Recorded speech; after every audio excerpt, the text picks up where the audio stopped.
Hello, everyone. Hello. Welcome back to the very last session of our extra live stream today. And as is tradition, it's Kobolds. Hello, I am your GM, Slowpool. And with me, I have assembled a wonderful cast. I'm going to take all the credit for it. It was all me. Um, we're going to go around with introductions, who you are, Shut and the who you're fuck up, playing, Nick. and then we're going to get right into the absolute nonsense that is this game. So I'm going to go clockwise on my screen, starting with Tog DM. All right, so I'm Tog DM from the Totally Online Gaming Group channel, and tonight I'm going to be playing a kobold monk named Ziggs and Zags, mostly because he can't remember his real name, and everyone just says that's how he walks since he's a drunken master. Excellent. Next, we have Hope. Hi friends, I am Hope. I am playing Garna, the beast barbarian kobold, but he's like part orc somewhere. We don't know how that happened, but he is covered in tattoos, has no weapons, and he's just ready to bite and gnaw on some people. Maybe claw him too, who knows? Awesome. Next up, we have Vivi. Hi, I'm Vivia Vivesha, and this year again, I'm bringing back Baldora, my Cobalt Bard of Elephants. She has added to the the dress that she got from her friend, that actually was from the other person whose house she burned down. Doesn't matter. She has expanded on her pink, and she is back for shenanigans. I think the dress was from the original game, which was from another bard who wore a lot of ruffles, who they just basically he tried to do fancy bard stuff and they just kicked him down, just beat him up, and Yep. stole all the stuff. And Baldora yelled at his ghost and said she looks way better in it anyways. There you go. Excellent. That's what we did last time. Yes. Yeah. And next we have Archangelic. Hi, everybody. I'm Archangelic, she, her. I am going to be playing Trip. He's a kobold. He's an engineer. And yeah, a small kobold. He's got gadgets and gadgets. He loves two things: making traps and his weasel archer. Who doesn't love a weasel archer? And we have Anna. Hey, I'm Anna, aka Archival Dust Bunny, Queer Trans Advocate Museum worker and TTRPG streamer. And tonight I am playing Dox, who sees herself as the greatest fighter of this cult. She's a swashbuckler battle master, and she has never found anything she couldn't fight, breathing or not. Excellent. All right, so we're just going to jump right into it.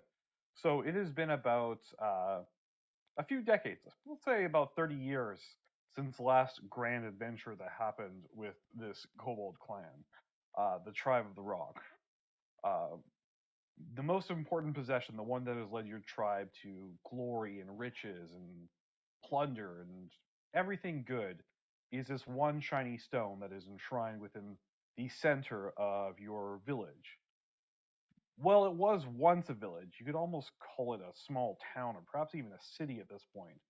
Your tribe has grown to the hundreds, and it has become almost a kingdom unto itself, um, with many, many powerful kobold adventurers, essentially, who go out and quest for more glory to the stone, which in turn just brings more favor from your god. What's up? I got a message here. And yes, it's at this point where you all gather for one of the monthly, what would you call it? Essentially, a monthly worship and praise, a celebration to the stone and all the glory it brings, which essentially has just turned itself into a larger festival for the town, where everyone feasts and celebrates and drinks and fights and all the other good stuff that a festival would bring. And we go to that scene of overall merriment and chaos and debauchery in the streets of your city. So what are you all up with?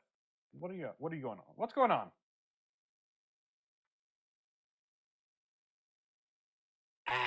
Well, I'm just drinking as usual, admiring the stone and thinking about how wonderful it is.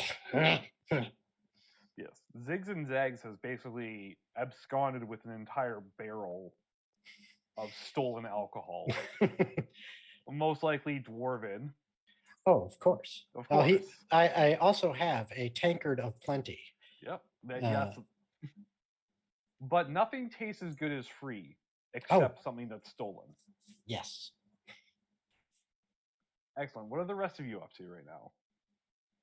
Garna is absolutely just showing off his magnificent muscles to anyone he can, and anybody who wants to touch them, he is just all about it. He's just straight up just like posing and like flexing and getting all the attention he possibly can. Excellent. The Mr. Universe over here, Yes. just mad flexing. Just Dirk Hardpeck over there. All right. What are the rest of you up to right now? Beldora is dancing with her little drum on her side, and all you see is like pink ruffles everywhere. That's like she just dancing. It's like in her own little world. Perfect. Trip is surreptitiously taking any liquor he can find and putting it into glass bottles and shoving it into his bag for later. The surprise tool for later. Dox is overseeing the fighting competitions, tournaments, just mayhem that is happening. While chomping on, she has this large basket she bought just for this of hard candies that she's chomping on very loudly, and every once in a while pelting the competitors with the hard candy, dinging and bouncing off of their helmets or whatever other types of armor they're wearing. Excellent. All right, so as we sort of set the scene of happiness and celebration and drinking, there is a slight rumble that echoes throughout the caverns. And at first, it just seems like a minor earthquake. And everyone quiets down, and then after a moment, the celebrations resume with the same exuberance. And then another tremor shakes the caverns as dust and stones fall from the ceiling. And everyone quiets again, and this time they wait. And as the silence sort of carries on, the roof of the cavern is essentially carved out and peeled back, as if a giant hand is reaching in and just opening it up. And what's going on here? Sorry, my computer's just being weird. All right. And the cavern is just exposed to the night sky, as the once jovial attitude turns to one of panic. And at first, it just seems like some act of God, until shambling skeleton figures, clad in shabby robes and clutching staves, start to essentially just plunge themselves from the roof of the cavern into the main assembly area and start just smiting essentially kobolds left and right with spells and swords and all manner of violence. So that's where we're going to start off. So we're going to start off right away with a initiative order. Since Beldora is already playing, could Mhm. she switch her performance straight into a counter charm performance? On your turn, absolutely. All right. Yeah. Good to know.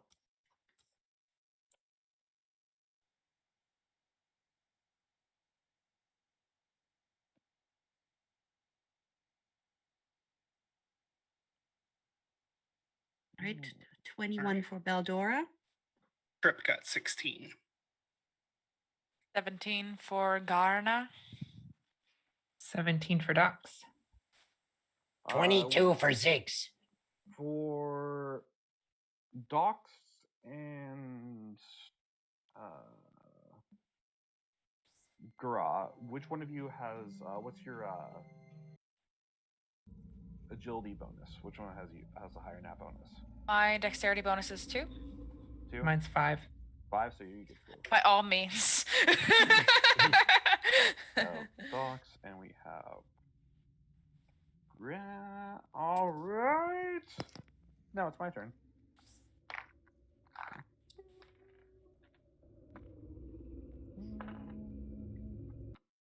And, okay, that's convenient. Excellent. Great. So we're starting off with Ziggs. All right. So, is there any of these skeletal creatures within like 50 feet of him?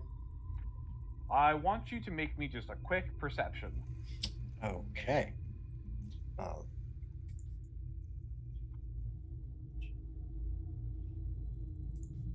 And let's see, what do we get here? Ooh, that's not the greatest. 15. Yeah. A 15 is enough. So, you see about 4 of these gaunt figures close to you, and a few, let's say, actually just 2 of them, 2 additional ones that are essentially more ghostly figures as well. All of those are within about 50 to 70 feet of you. Okay. So he just kind of finishes off the last little bit of that cask of dwarven ale and then begins to stumble his way over with his 55 feet of movement that is not in a straight line. All the while, he is speaking, which everyone hears clearly and understands clearly, even though it really comes out like, but because of his tongues of the sun and moon, everyone understands him just going to smash some face tonight. And he attempts to attack one of them. Excellent. Are you going after one of the ghostly ones or one of the more fleshy ones? Yes, one of the ghostly ones, please. One of the ghostly ones. Excellent. And, ooh, that's only a 15 to hit with the first attack. That's okay. A 15 will hit. All right. So he does a whopping 8 points of bludgeoning damage, and I think his fists count as specialness. I think the fists essentially count as being magical weapons. Yeah, I'm pretty sure of that. Yes. Yes, yeah, it does. Which is good for you. And then his second attack, he swings once again. And if a 15 hit, a 24 definitely will. Mm-hmm. As this time he connects for 10 points of magical bludgeoning damage. There you go. And then he just kind of stares at the thing, his head kind of weaving back and forth, wondering which one of the 3 that he sees that he hit. So it's quite bizarre because you feel yourself connect with this ghostly figure, but your fist almost kind of sinks through it before you start to physically connect with anything. Almost as if it isn't entirely existing on this plane. Okay. But it still recoils from your attack and gives off like an unearthly wail of pain. Excellent. Oh, right. And that's it for your turn for now? Yep, that's all for me. Excellent. Next up is Beldora. Right, so when Beldora looks up and around her, how many things are within like 30 or 40 feet around her. It's like, where's everybody else? Like, how close are they to her?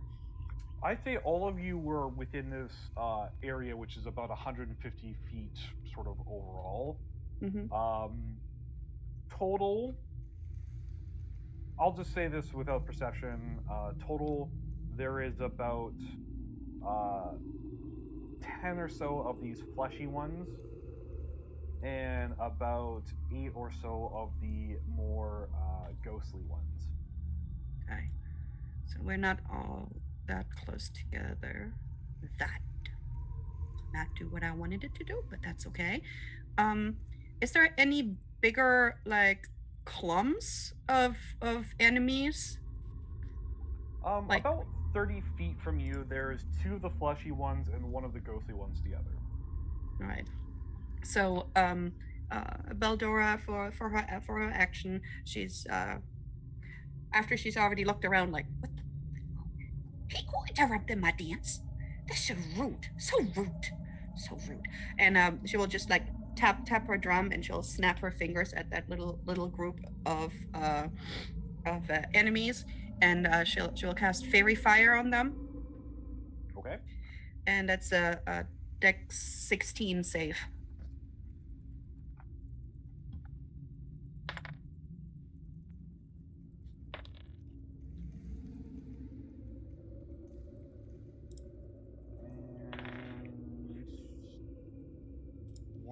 Okay. 1 of them makes the save, the rest of them don't. Okay. So, oops. That's not what I wanted to do. So, the two who fail, they will light up in this violet pinkish light. And they shed light in like a 10-foot radius. And now, you know, one of the fleshy ones and 1 of the ghostly ones are now lit up in this sort of, I don't know what color it is, but usually violet. Yeah. It can be pink. It's pinkish violet, yes, very pink. clearly. As pink as she can get it. Yes. And you know, those 2, you know, we can now attack with advantage. And let's see, and for her bonus action, who is the closest ally?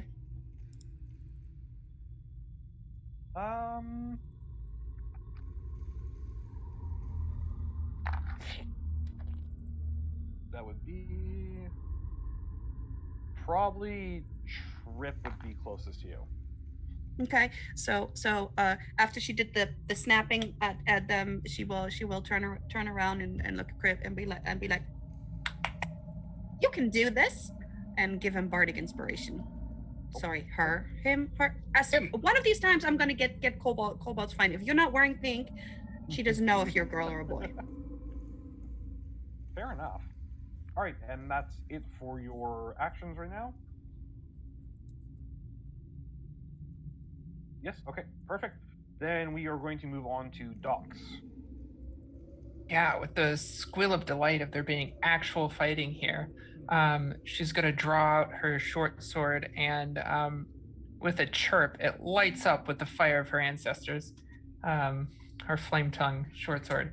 And she's going to take off running as fast as she can towards the fleshy one, the fleshy unscaled one that is now glowing. And she's going to jump and scrabble up them and stab down. Roll acrobatics if you like, but I'm not going to make you roll acrobatics on that one, but I will have you roll your attack roll. With advantage, correct? With advantage. Wait, that is... Sorry. Oh, my sheet is all... Just a moment, please. That's all good. It switched it to strength for some reason. That should be good. Yeah, okay. 28 to hit. Well, a 28 definitely hits. Add it. Ooh. Ooh. Ooh, that's a... Okay. That's 11 piercing and 5 points of fire. It's not great. And I guess that weapon counts as being a magical one. Yeah. So, Blessed by your ancestors. It is blessed. All right, so...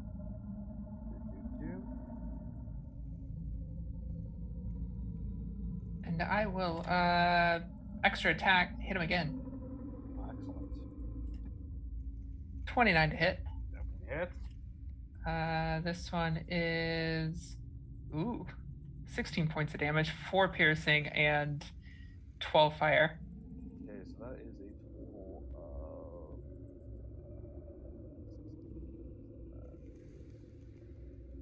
16. Almost. Okay. And with a screech that she considers a roar, I'm just going to stay up here and ride this thing for now.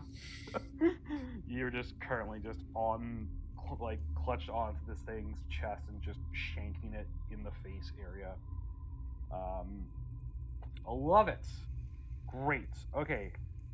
Next up is Gra. All right. So as Garna, you're fine.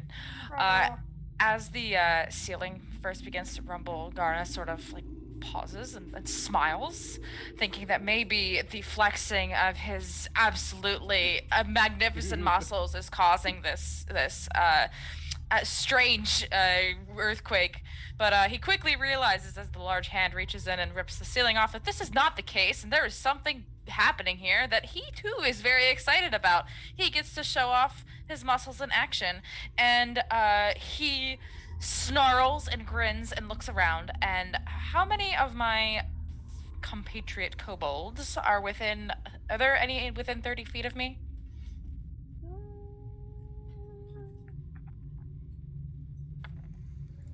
I'm going to say yes.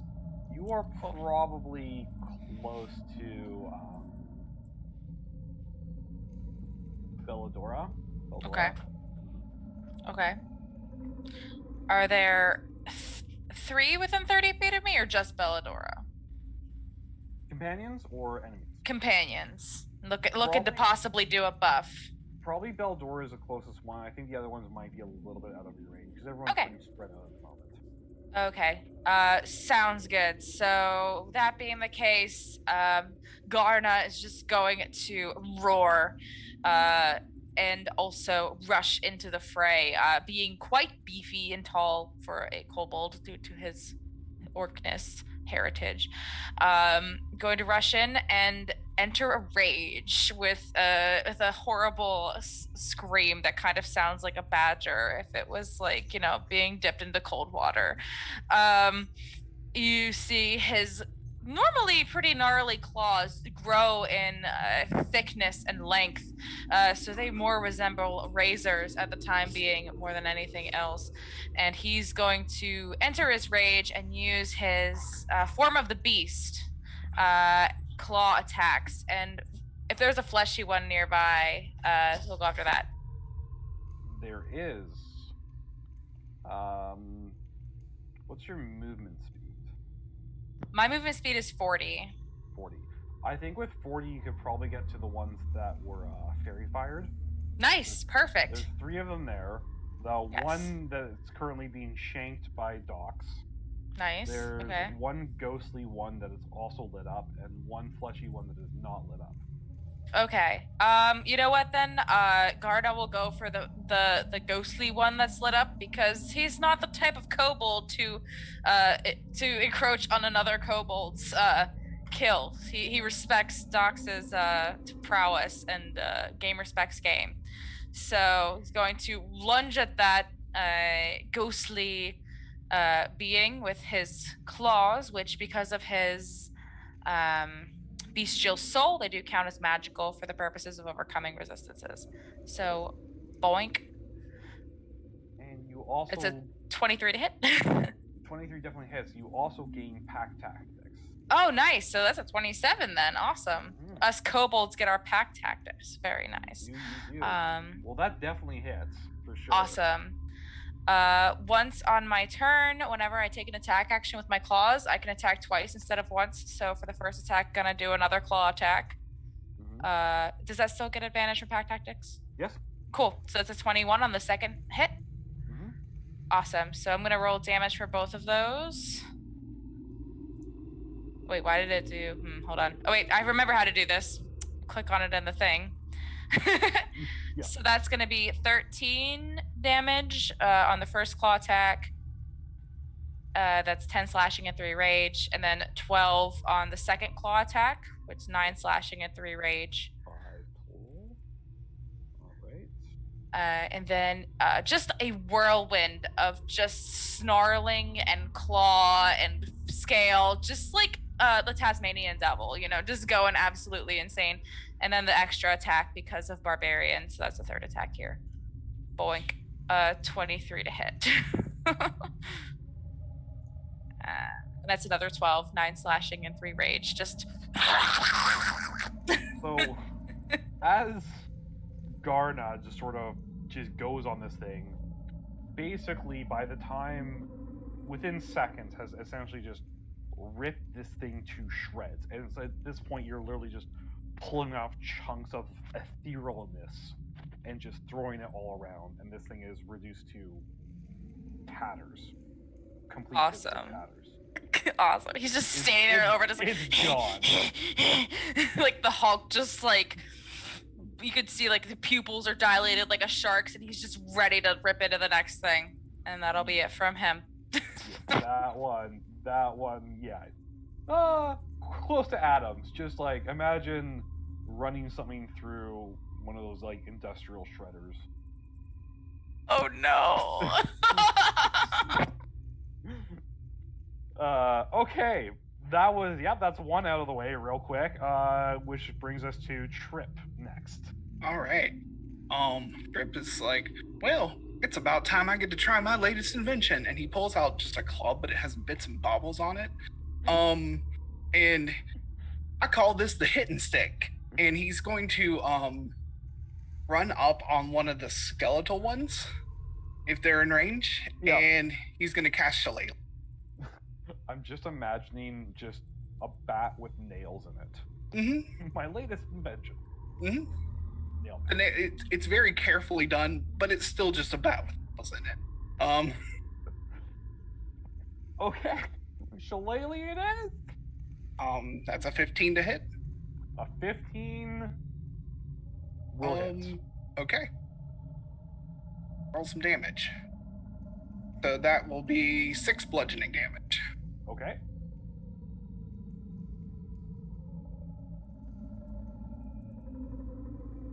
And I think that'll be my turn. That's it for now. Okay. Which brings us to the creatures attacking you.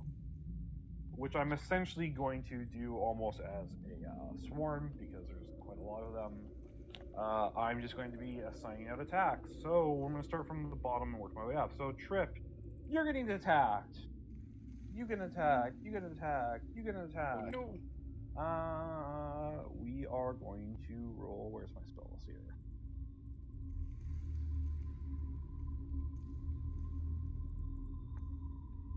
You need to roll me I believe it's a wisdom saving throw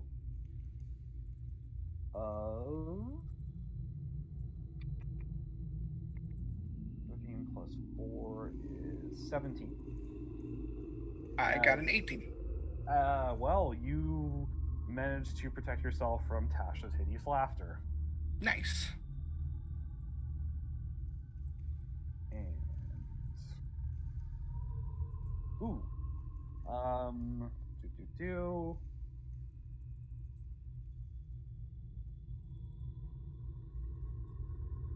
So,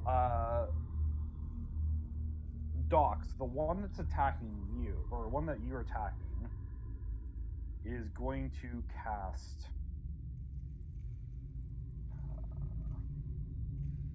Oh no, I'm reading the wrong one.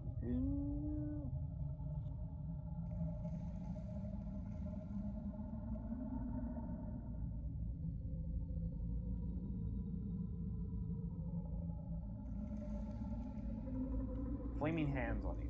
Burning hands, rather. Yeah, that's the one. That's the one. Burning hands. Burning hands.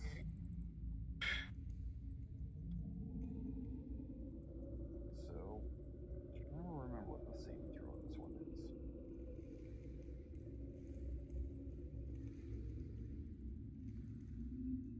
Also, my laptop is being silly. Please behave It's a dexterity save. Dexterity save. Dexterity No save. problem. That's a. Oh, So that's only a 17.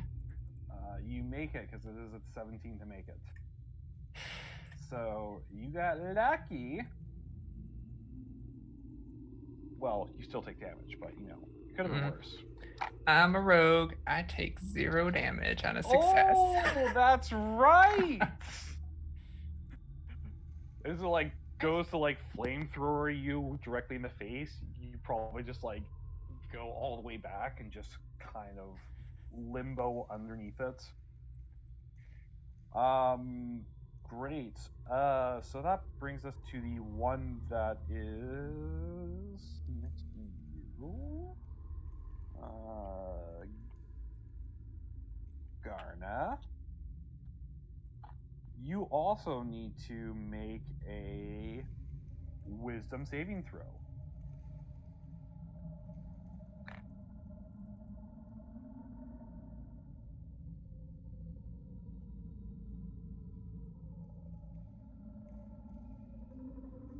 The creature attacking Garna, are they within 5 feet of me, and is this considered an attack? It's not considered an attack, it's considered a spell. Because they're casting hold. Yeah, they're casting a hold spell. So good. So good. Just really good. I don't know what you want from it. Well, it's a 17, so Yeah, I think 13 is less than 17 last time I checked. don't think you quite make that one. So as you're kind of like panting from the rage, you're just sort of just stuck. As the one fleshy thing that isn't currently being stabbed or shredded to pieces is just sort of holding his hand out and sort of chanting in some forgotten tongue towards you. And if you think that's bad, that means he can also cast. They're gonna do it. I'm not gonna be nice with that. I've decided that I can't be nice.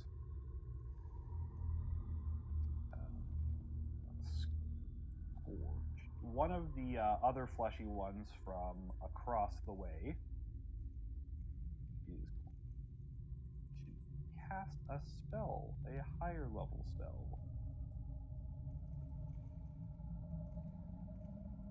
And he's going to cast Scorching Ray on you. And because you're immobilized, you are at disadvantage for that. It's a dex save? Or he's at advantage, but you're held. It's a dex save, though, you said? It's a ranged attack roll. Oh, so it's an attack roll. Got it. Mm-hmm. So I thought it was a save. My bad. Mm-hmm.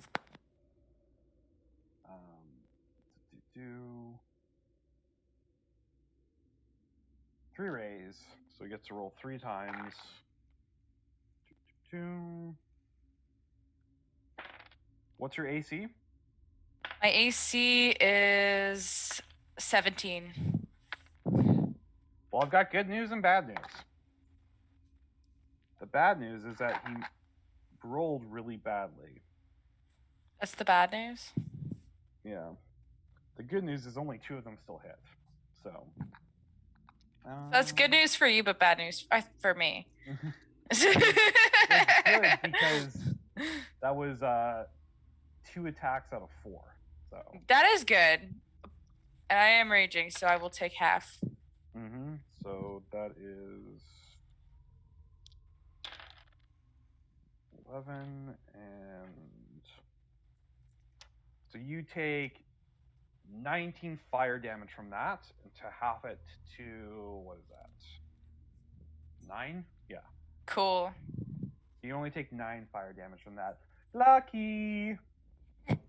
And as this sort of fire and hell is going on, I need Viv Beldora, and who's near Beldora? I think I am, but Yeah, I ran off. I think both of you are near. To make a dexterity saving throw as a fireball goes off near you.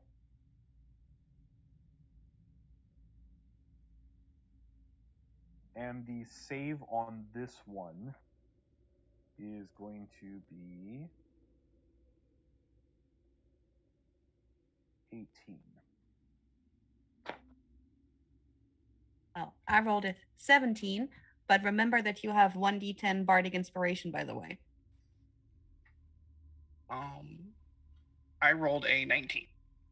19. Okay, so you take half damage.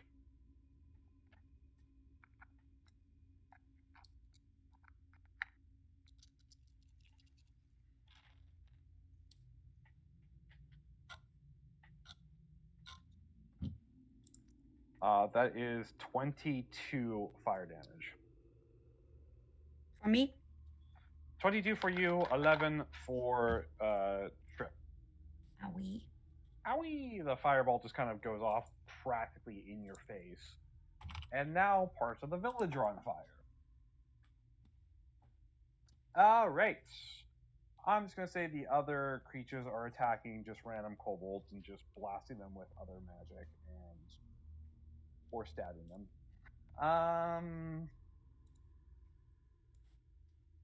Oh shit. I forgot you can do that. Okay, I'm gonna use that for next turn. We're gonna go back from the tops right now with Ziggs. All right. So are like all of them using different kinds of magic attacks? Do we see that, or is it just the ghostly ones? All of them. Oh wow. Okay. All right. Well, in that case, yeah, screw this guy.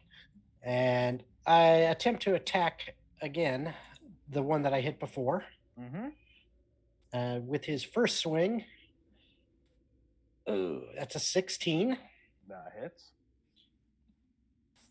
And he does a whole 10 points of bludgeoning damage. You were attacking one of the fleshy ones, weren't you? No, one of the ghostly ones. So as you kind of go for the swing, like before with last time, your fist kind of sinks into it a little bit, and then gains purchase, and then you kind of just like blast through it as it kind of just almost explodes, for lack of a better word. Okay. But it kind of just like pops like a balloon, and just Nice. kind of like the clothing just kind of goes all over the place, and it's just kind of gone. Okay. And how far away is the rest of the group from me? I'd say about 40 or so feet. Okay. And is there another bad guy like within just a couple feet of me? Oh, you can probably find one within like 20 feet. Probably another fleshy one. Towards the group or away from them? Probably like somewhat parallel to them. Okay. Okay, math-wise, yeah, I could make that. So I go ahead and move 20 feet toward that guy. Mm-hmm. And for my second attack, I go after that guy with a natural 1. Oof. Big oofs on that one. Oh boy. So screw it. I'm going to use Flurry of Blows on him then. And 2 more attacks going his direction. So that's 28 to hit for the first one. And a nat 20 for the second. Oh, nice. Nice. So the first one. Yeah. So the first one is 8 points of bludgeoning. Okay. And then the second one is 9 points of bludgeoning. So not the greatest damage die rolls there, but that works. And I am then going to use, where is it? My Drunken Technique. Whenever I use my Flurry of Blows, I gain the benefit of disengage action, and my walking speed increases by 10 feet to the end of the current turn. So I do that to stagger my way over towards the rest of the group and take Yes. up a defensive position near them. Just Michael Jackson moonwalk your way out Yep. of that engagement. Absolutely. God, I love drunken fighters so much. Okay, yeah, you basically you slap a couple hits into his like groin area and just stumble on out of there before he really knows what's up. Okay, Veldora, it is now your turn again, and you are kind of probably brushing embers off yourself right now. You're a little singed. Yeah, she's probably like, yes, rude. Which one of them, burned her? Roll me a perception. Perception. Let's make a perception or a arcana check or whatever you feel is appropriate for this to figure out where that fireball came from. Okay. You kidding me? I'm rolling like crap today. But that was a 20. Well, a 20 will work. You notice that there's a group of like 3 or 4 of these creatures, and one of them seems to be sort of leading them. And that's most likely the one that sort of tossed a fireball your way. Right, and how far away are they from me? He was just sort of at the edge of the fireball range, which I believe is 60 feet. So about 60 feet from me. About 60-ish. Yeah. Okay. I can move exactly only 30. That does not work. I'm thinking about something else. All right. She absolutely did not like that.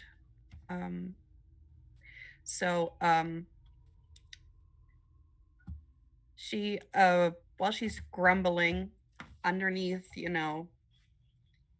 her breath about, stuff being super rude and all of this, and suddenly, there's just light coming from her forehead and it shoots at that guy, and she's casting Rolothim's Psychic Lance. Is that a spell? It's an enchantment.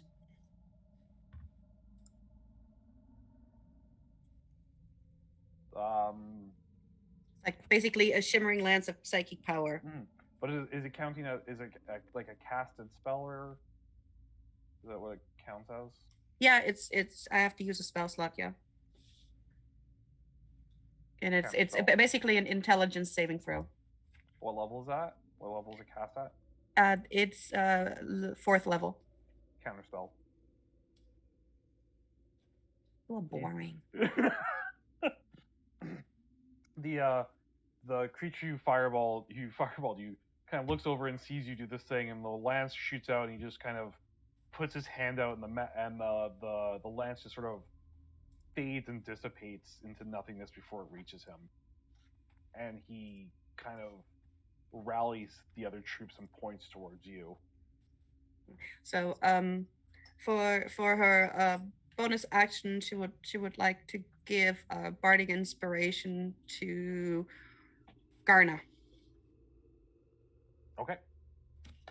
Thank you. Do this. Excellent. Okay. Docs. Cackling loudly, I'm gonna keep stabbing. Yeah, keep stabbing. The one that I'm like currently on top of. It works. It's working. Is it still glowing? Oh, he's still glowing, yeah. Awesome. 29 to hit. Oh yeah. That's better. That's 18 slashing. No, 24 slashing and 11 fire. How do you finish this one off? With a lot of laughing and going way overboard. Just chunks of whatever this is flying everywhere. I just keep stabbing. And then I'm going to lunge at... Is there another one nearby? There is. There is one more fleshy one who has not been... doesn't have fairy fire, but you are within 5 feet of Garna, I believe? Yeah. You're within 5 feet of Garna, so you get a +5 on your attack rolls from Pack Tactics. Okay. Yeah, I will just stab, stab, stab, and then look up at him and just lunge. And I'll extra attack. Ooh. That was not a good roll. 13. +5. That hits. Oh yeah, I forgot it was advantage. Yep, you get the pack tactics, so that does hit. So Luckily 19. enough. Yeah. 4 slashing, 3 fire. 4 slashing, 3 fire for a total of 7 damage. Alrighty. So he's got that much left. Okay. Is there anything else for your turn? No, I'm gonna stay here and just keep stabbing. Okay. Well, conveniently enough, it's Garna's turn.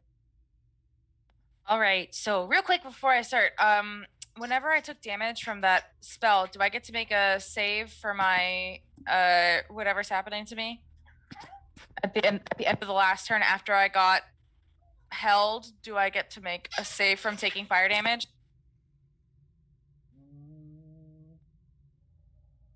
Do you? Don't know. I don't have the spell right in front of me, and I Look it up real quick. I literally just thought about it like 47 seconds me ago. Too. I didn't even think about that. Sorry, my dog has literally the squeakiest toy on the planet. I'm just... I love it. Hey, you. I just wanted to let you know. Not a +5, it gives advantage, right? Sorry. No, I'm very mean. I'm used to the old pack tactics rule before it became an official thing.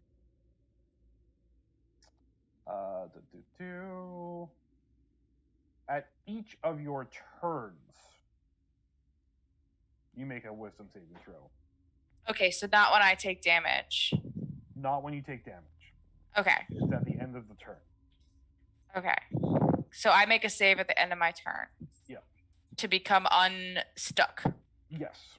Or until whatever is casting the hold on you dies because it's a concentration spell, or someone counter spells it or dispels that rather. Okay, sounds good. So am I completely immobilized? You are immobilized right now. Okay. You are paralyzed. All right. Sounds good. So let's see here. Just looking up. I want to make sure that I can magic flute. All right. So can't move or speak. Automatically fails strength and dex saves. All right, cool. So I will make a save at the end of my turn then, because that is all that I can do. And I have bardically inspired, right? Yes. 1d10. Inspire, thank you. So Garna is just like so mad. Like you just see that he's just stuck, and you can literally see him shaking with the adrenaline that's running through him because he just wants to kill things right now. And as he's like trying to break free of this hold, you see like a tiny little bit of like blood trickle out of his nose because he's trying so hard. So do I make another wisdom save or something else? Another wisdom save. Go! Good! Wait, I get the D10. You get the D10. Thank you, Bard. A 17. There you go. So he's like struggling, right? And then he hears Belladonna's encouraging Bardus, like, you can do it. And he remembers, he's like, yes, I am Garna. I am strong. Just breaks rage, just like the Tasmanian devil, just like has those claws out, just ready to just rip something open on his next turn. And since Garna actually made it, and Beldora has infectious inspiration as a reaction, she can now give somebody else bardic inspiration. That's awesome. So I can do that 3 times without using my other stuff. So when Beldora sees Garna just like, oh, yes, she's gonna be like, yes, I knew you could do it. And then she's gonna, who else is within 60 feet of me? Everybody?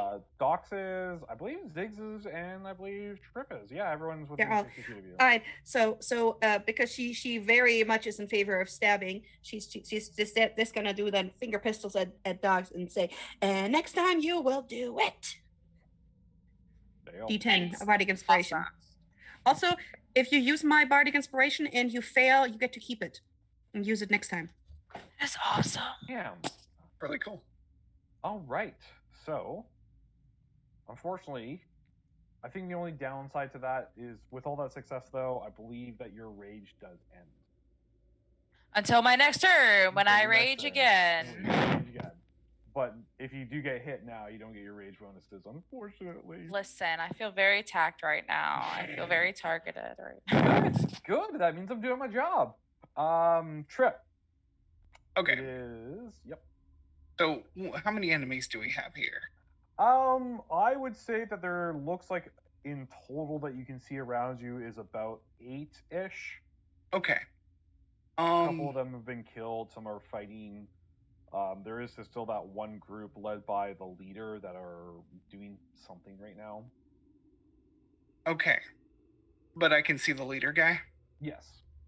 He's like, all right, well, it's time for the Zap Master, and he's gonna pull out a piece of metal, and it's like attached to a stick. He holds it up in the air, and he's gonna cast Call Lightning at 5th level. Okay. I'm gonna try and center it over the. About how far away is that group with the leader? I think Call Lightning has like a range of 120 feet or something like that. Yeah, so. I can make the center of it 120 feet away. So yeah. You're good. I'm gonna zap him. You're gonna He's zap make a him? dexterity saving throw. Okay, they need to make dexterity saves. Just anyone within 5 feet. At that point. Okay.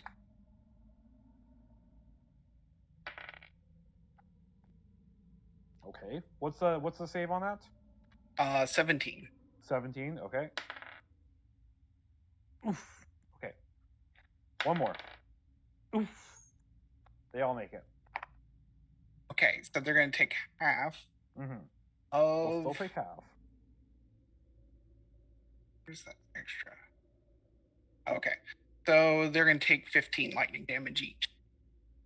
15 half or 15 total with the half? 15. It was 31. So 31, 15 so they half. will take 15 damage. Okay. Alrighty. I'll try and just maintain concentration on this. That'll be my turn. Great. Well, it's now their turn.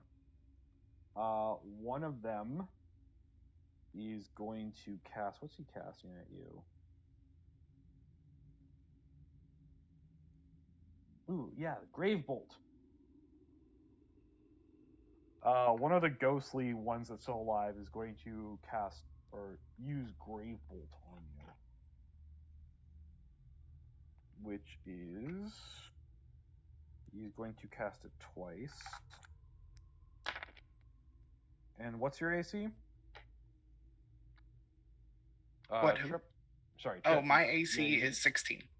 16? Okay, so one of them will hit.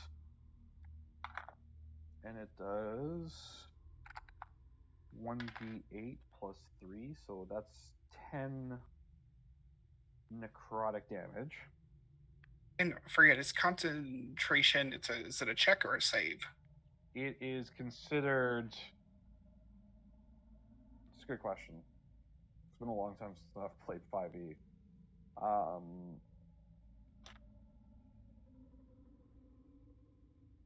If anyone knows. And it's +0 anyway, so never mind. Doesn't even matter. Usually a con save.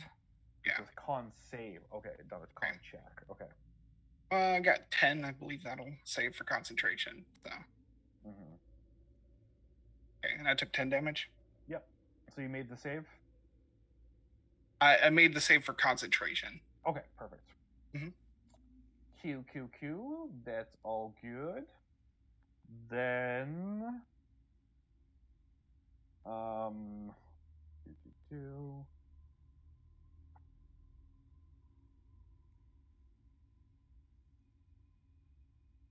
one more spell, a couple more spells coming your way.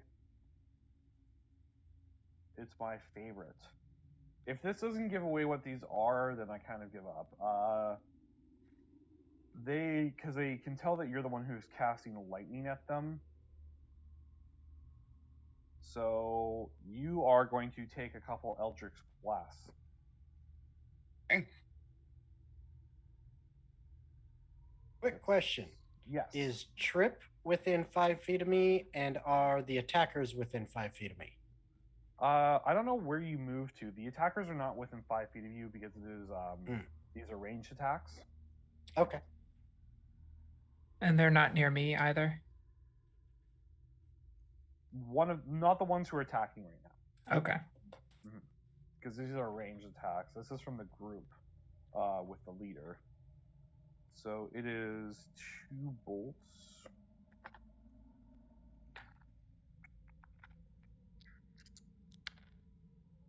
And your AC is? My AC is 16. 16, so both of those will hit. And then... luckily, they're only d10s on damage, so the one hits you for 3 points of force damage, one hits you for 5 points of force damage. Okay.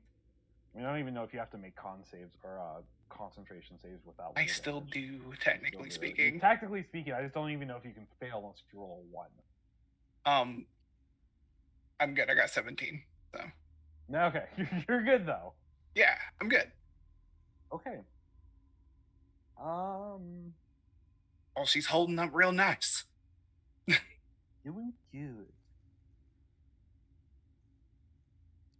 If anyone would like to use, if you have the ability for, what's it called? Arcane knowledge check to figure out what the the leader of this group is casting right now, you can make that roll.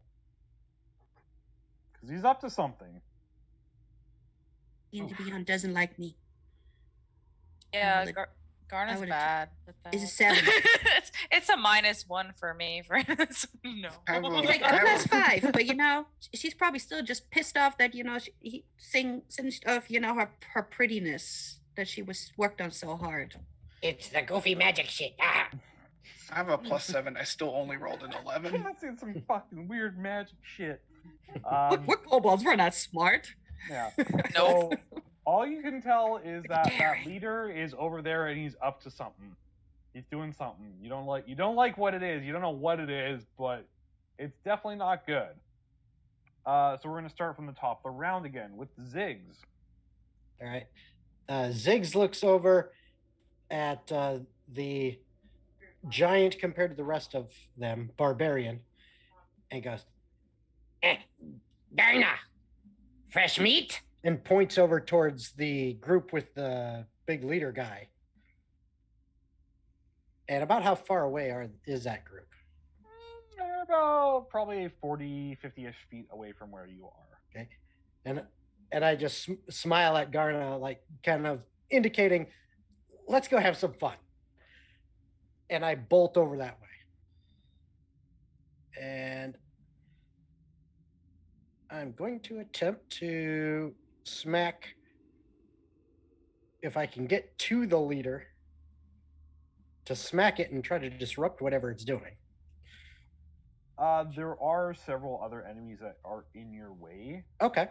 So then whichever one if I can't get directly to the leader, then try to whittle down the guys in front. Mm-hmm. So take my first swing for a 27 to hit at one of them. Definitely hit. Again, I'm very consistent. 10 bludgeoning damage.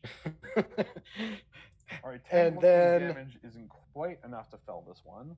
A 29 to hit. Okay.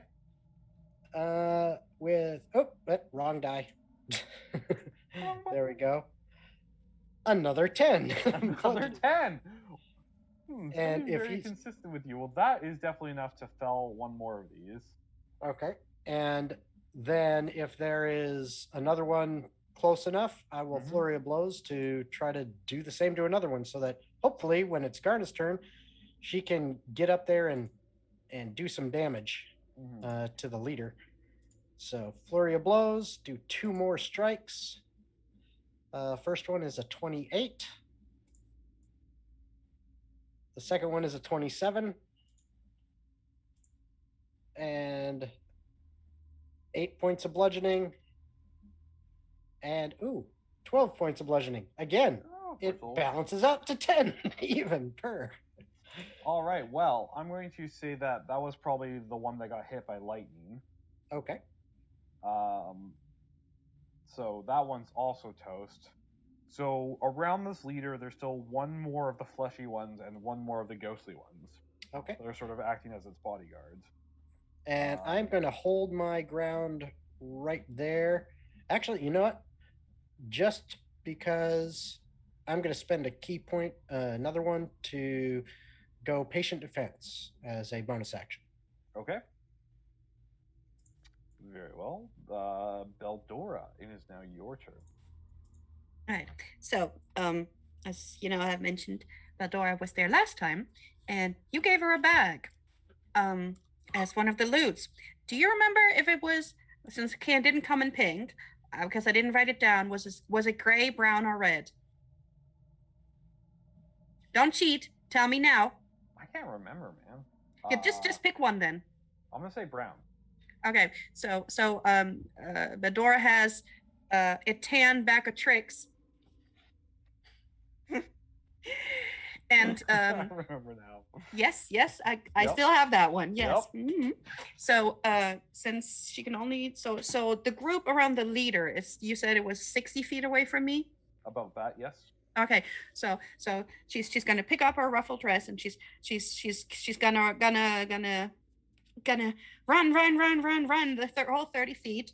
Then she's gonna grab inside that bag and pull out a fluffy something and throw it, and let's see what we're getting. All right. Okay, that is a 1, and a 1 is not what I wanted, but that's okay. A 1 is a jackal. A jackal. I kind of wanted the tiger or the black bear or the axe beak, but it's a jackal. Throw a jackal at them. So the jackal jumps out, and as her bonus action, she's just gonna say, "You attack all people who attack me." Okay. Now there is a weird-looking dog on there. Yep, small kind of thing. What's the dog doing though?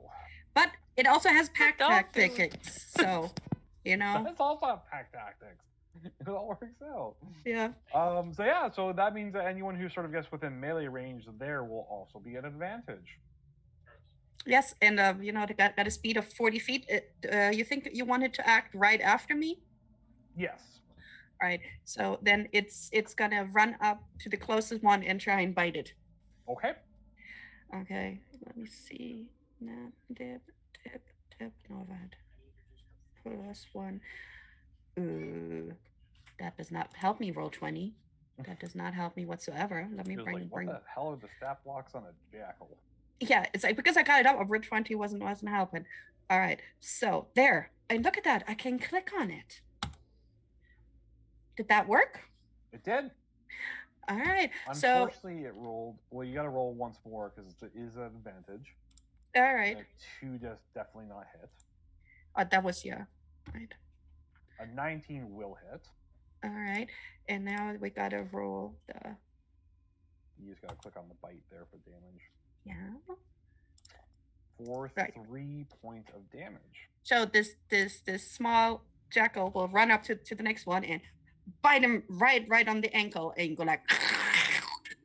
Unfortunately, it does. I don't think that does count as, even though it's technically created by magic, it only counts as regular physical damage. Yeah, it's just piercing damage. Yeah, so it goes at them for 1 point. of damage. It's definitely, you know. Hold up. But there's nobody close by, right? How many people will now get advantage because Because my Jackie is over there. Well, Ziggs is there already, so will be at advantage for the next time. Right, good. Yeah. So Alright. it's basically just biting this dude's ankle. All right, and then let me roll for the hit points real quick, just so you know. Good. Okay, Good puppy. Good puppy. my Jackal got 5 hit points and an armor He's got class 5 of full hit 12. points. Okay. Docs. I keep stabbing. Sam, it's working for you. You stick to what you know best. Keep stabbing with a feral glee. Oh, what are these Ooh. rolls? A 14 will not hit. Yeah. I'm gonna stab again. That's 22. Yes, that will. Okay. That does 21 points slashing damage and 8 points of fire damage. Docs, remember that he has bardic inspiration. That she has bardic inspiration that goes for attack rolls too. It's dead anyways. Never mind then. Okay. Use it next time. That was enough to finish it off. He's dead. He's dead too. Okay, so I shred this one to pieces, and then I look up. And is the leader? Do I have a straight shot to the leader, or? Not quite a straight shot. There's still one of the fleshy ones that has a dog biting its ankles, and another ghostly one kind of hovering nearby as well. Cool. Is there anything I can parkour off of to get behind them to the leader?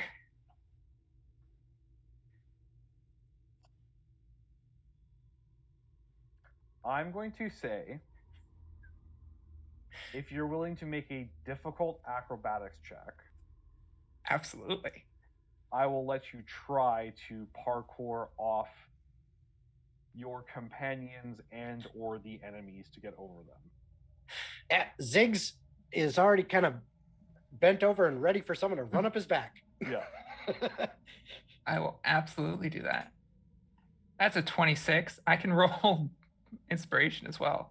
I wanted it just a flat check, not a so I take the 23. But if you want to use inspiration on it, yeah. Okay. I'll do that. D10. 5. So 28 total. I will say a 28 is just enough to make it over there and stick the landing. Right. That was a very mediocre roll for me for acrobatics. And it's just going ziggity zack, you're up next. Infectious bardic inspiration for you. So as I leap over and come down, I'm going to action surge and just stab down. Okay. On top of them. If I remember correctly, I don't think you get the benefit of pack tactics now because you have essentially an enemy between you and what you're attacking, and then your ally on the opposite side. So you're, I think, 10 feet away and not within a direct line. Right. So you just be attacking at a flat, not at advantage. But you can still go for it, absolutely. Yes, and I do not get sneak attack. You do not get sneak attack. First attack, 23. A 23 will hit. That does 2 points of slashing, 4 points of fire, and a stab again. 26. 26 will hit. 2 points of slashing, 8 points of fire. Alrighty. And Docs just keeps screeching as she's doing this. Okay. That means it's Gardner's turn next. Awesome. All right. Newly freed, ready to go. Just having that invitation to come and kill things from Zigzag. Garna is going to once again just let out a feral screech and enter a rage once more, expending another usage of that feature. Going to rush forward, I guess, to that fleshy one that's in between the leader and where he is at the particular moment. He is going to run up there next to Zigzags and attack with his abnormally large claws. Boink. Boink 26. will hit. 19. Will hit. Those are both for the first attack. Mhm. So that's going to be 14 total, and it is magical for the purposes of overcoming this stuff. So Mhm. 3 rage, 11 slashing on the first one. Second one is 10 total, 3 rage and 7 slashing. Just a whirlwind of claws and saliva and other things as he is just attacking the crap out of this creature. And a third and final attack with a 27 to hit. You don't even need that third one. Oh, it's already dead? He's dead. He dead. Oh, he dead? There's- Nice. There's still the other ghostly one. Oh, yeah. You're not doing a very good job of me sneaking back there, Val. Thank you. Nice. Oh, it's a wild Val. He's got food. Anyways. So while Garna's like just ripping the first one to shreds in front of Ziggs, just like like a blender, and then just like not even breaking movement and moving on to the spectral one with the 27 to hit with the claws. This really is just the Tasmanian devil going through. Truly. Wow. And that's gonna be 3 rage and 9 slashing for 12 total. Okay. And that's it. Okay. A quick and painful fury. Mm-hmm. Which brings us to Trip. All right, we got a lot of people around this leader. So I'm gonna try and like get the lightning right where I only hit Dox in the leader, because I know Dox has a better chance of dodging. Is that possible? If Dox makes the dodge, she's not going to take any damage whatsoever. So yeah. Right. So yep, got to make a dex save, DC 17. Okay, what's the damage on that? Let's roll it. My dex save was a 32. So that'll be for 21 lightning damage, but Dox doesn't take any. Mm-hmm. So he's got that much left. Okay. And yeah, that's my action. I'm just gonna chill here. I'm good. Okay. Well, seeing as most of his guard has been eviscerated violently, the one that you are sort of trying to completely murder, finishes up his spell and opens up a dimension door.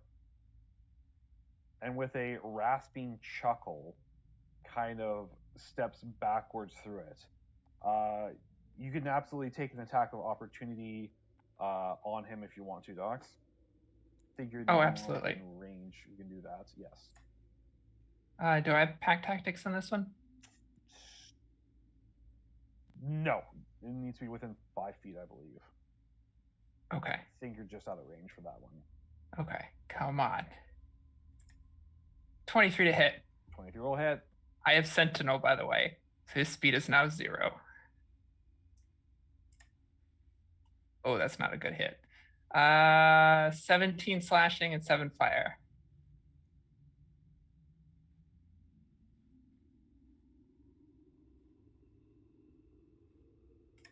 Okay. Sorry, I'm just looking at one thing. Okay, he has immunity.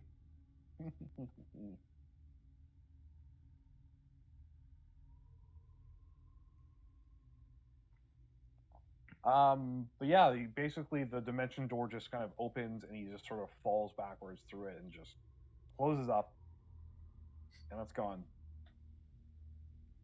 And there's still a few of these creatures about, but the rest of the sort of kobold clan has rallied and is just murdering the ever-loving hell out of them at this point.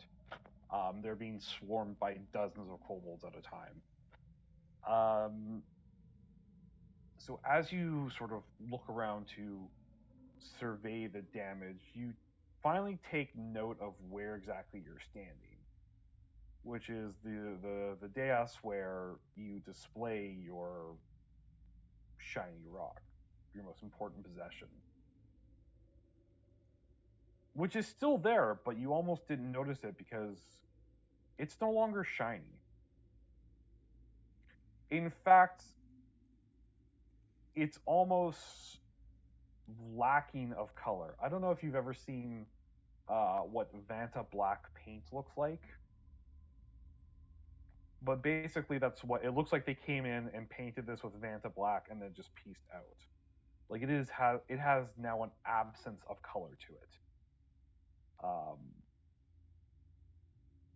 And any of you who have a spiritual connection to your god, I don't know if there's any clerics or paladins amongst your group,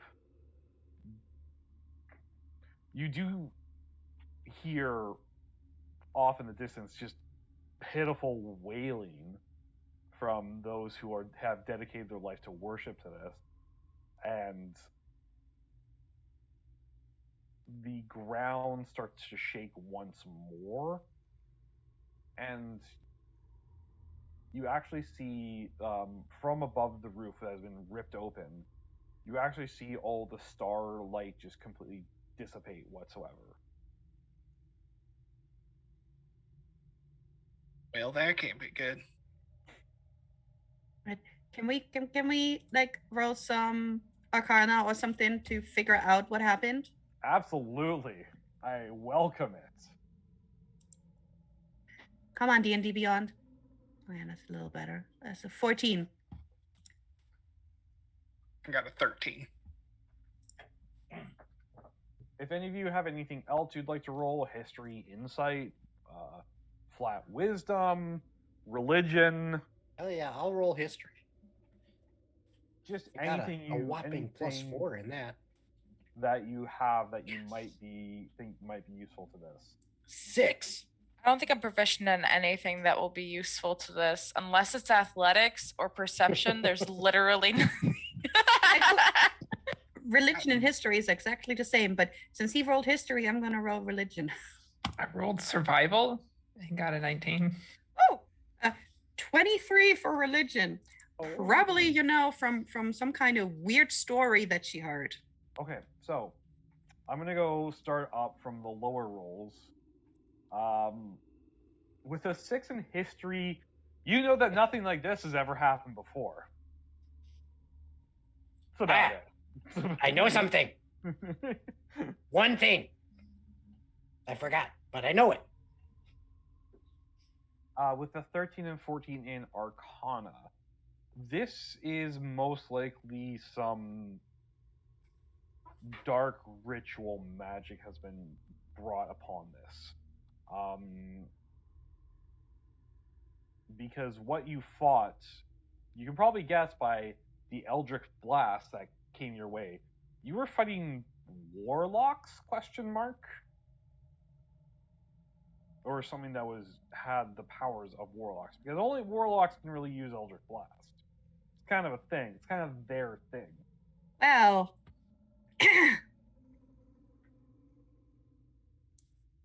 me too, but that's okay. Yeah, but bards don't count. Don't count. Bards You know, I was supposed to. bards Like, are weird. But what was the chance that I was like 18 bards? With your 19 in survival, you know that for one, at this time, you should still be able to see starlight and have a little bit of moonlight coming from above there. Not to mention that the constant tremors rocking the cavern where you're at aren't natural at all. There's something gigantic moving around, either above you or below you, but you're not sure where. With the 23 in religion, you know that all the signs point to someone having either killed your god, which would be really, really, really bad, or someone has taken your god's light, which is also really bad. But That's not good. either way, all of your god's protections and blessings have been taken from you. they took all the shiny. They took the guts Took shiny. all the shiny. With a dark ritual that took all the guts shiny, and now there's no protection. They will die in pain and suffering, and I'm gonna eat them. Maybe we can start to eat them while they're still alive. That We is eat them. really not fancy. And do you see I'm wearing my fancy hat? No. We eat them with the beers. Yeah. It's very Beer. fancy to eat them while they're still moving. No. Then you gotta jump after them and poke him with the fork, and it sprays everywhere. That's not fancy. That's just yucky.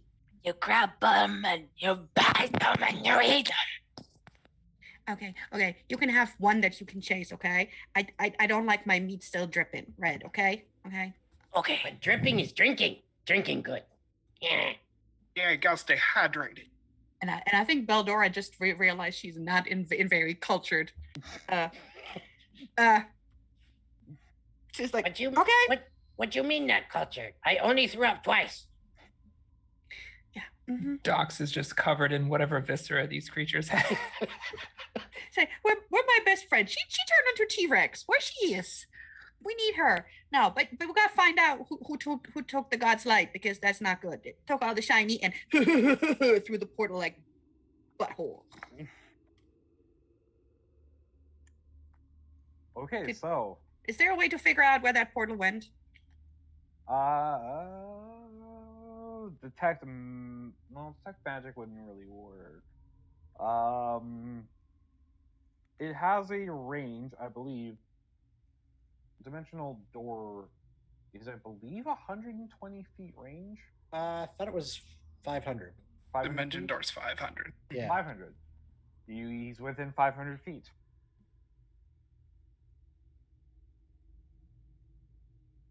Okay. Ziggs picks a random direction and starts running that way.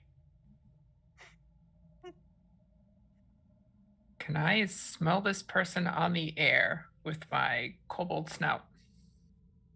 You can make a survival roll to try. Absolutely. 23. As you kind of sniff around the DS where your stone is, you pick up the gross kind of musty, unearthly.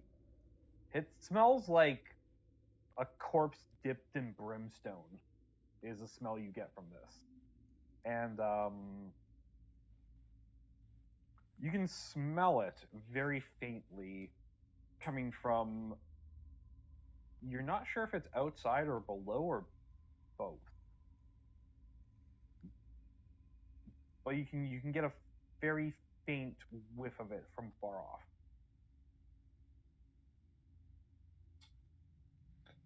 Okay. I just start running in that direction, then waving my sword. He's this way. He's this way.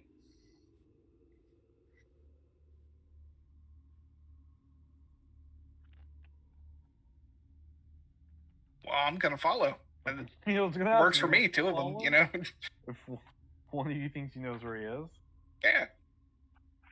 And I did tell my jackal that he was supposed to attack all my things, and he got like advantage on smelling. Would he have taken off after that thing? Probably. I would So, yeah. say so, yeah. So let's follow the doggy. Goes in the same direction as they said. So let's go. So Docs, my little weasel's gonna like clamber onto you and cast freedom of movement. You don't get paralyzed again. Nice. Dox goes to eat the weasel and then remembers that Trip said don't eat the weasel. Oh, I mean, you can eat the weasel. It don't have no meat though. I've tried. Dox It's ponders fine, I this as she apologize. runs.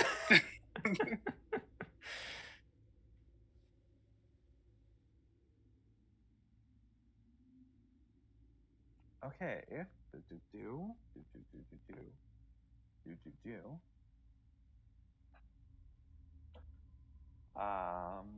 I think we're just going to probably go a little bit early on the break right now. I just need a quick coffee. Hopefully Val's still here and can get our message. So we're just going to go take a quick 5-minute break here for bio, grab a quick drink, whatever, and we'll come back in just a moment here to sort of get to the bottom of this. So, everyone will be back. We'll be back in a bit.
All right, hello, welcome. We're back. Thank you for sticking around.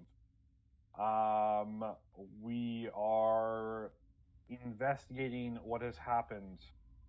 This unprovoked attack on the Great Kobold Nation. The theft of the light of the Shiny Rock. They've stolen the glory of this Kobold tribe's god, and now it's up to them to figure it out. So, you are following the scent trail of this monster that had attacked you, and you would think that it would have led outside, perhaps following through the tear in the cavern roof, but it actually, you start getting the scent coming from deep within the caverns underground, below where you live. And although the caverns are mostly empty, apart from the occasional underdark excursion that wanders too far up here, you are led through a path that you didn't even know existed down here, and is strangely empty for it being an unexplored and untrapped route. So, what are you going to do? What are you thinking? What is your investigation at this point as you continue down these winding, dark hallways?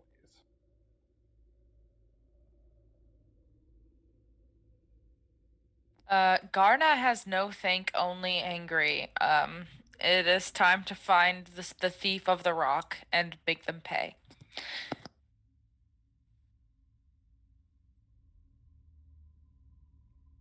Yeah, Ziggs leaves it up to the smarts in the group. That's not him. So Okay. So those of you who are actively tracking or using summoned creatures to track, roll me another survival check. Otherwise, you can try rolling me perceptions if you'd like.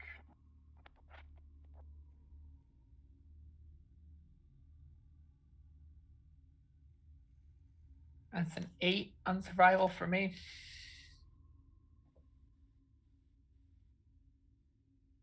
I got a 22 perception.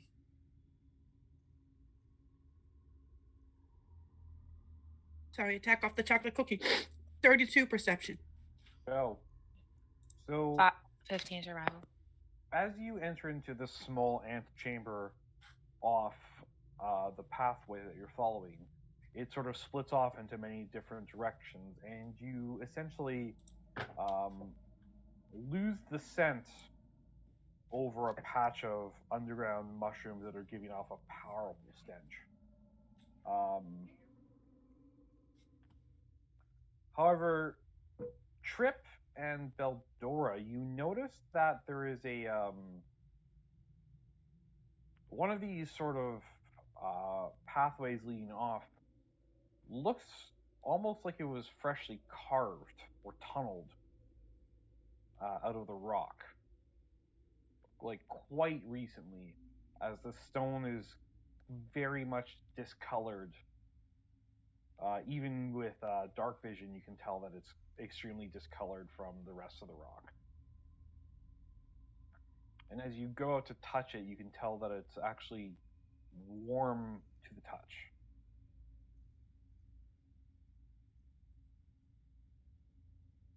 So, if it's still new and it's still warm to the touch, does that mean it was like cut into there with heat?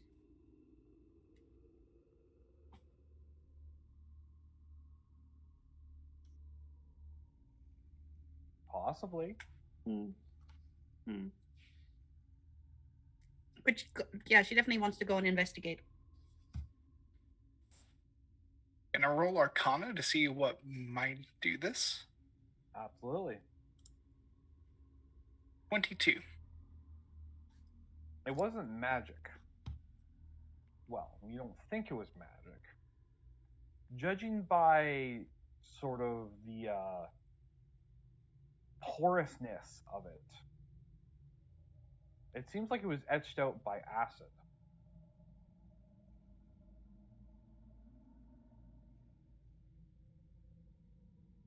Something ate this.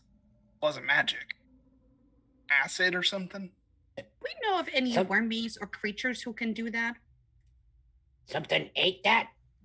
Yeah, Garna, did you eat that? probably bigger than Garna. So What's bigger than Garna? My mouth is pretty big, but it's not that big. in the Underdark, there are several awful, horrible, nightmarish things that could have done that, but a lot of them are much deeper down than where you are right now. You would almost think it was an Umber Hulk or something that did it like that, or some sort of giant tunneling worm. But that's not quite how they tunnel through rocks. Again, it looks like something just poured an endless supply of acid on this until it sort of tunneled its way through the rock. Should I sneak ahead and look? That sounds like a plan. Well, not a bad idea. Okay, then I will try to sneak ahead very quietly and carefully and see what I see up there. Okay. So Beldora actually also she carries a rapier of warning. So so people who are within 30 feet of me can't be surprised. Can't be surprised. Nope. Except when incapacitated by something other than non-magical sleep. Okay. So it will totally yell danger, danger, danger, danger. As loud as it can. So Totally in Zigzag's voice. Yeah. it's just like, I need an orc detecting dagger. It's just like hiding in the bushes. Orc! Orc! Orc! So as you work your way through this freshly hewn tunnel, you come to what you think is outside until you realize it's just a massive, absolutely gigantic cavern. Just so large it has its own small ecosystem here with a few small trees growing and just piles of dirt everywhere. Just huge mounds of dirt. And I would like for the two of you who are there to roll me perception.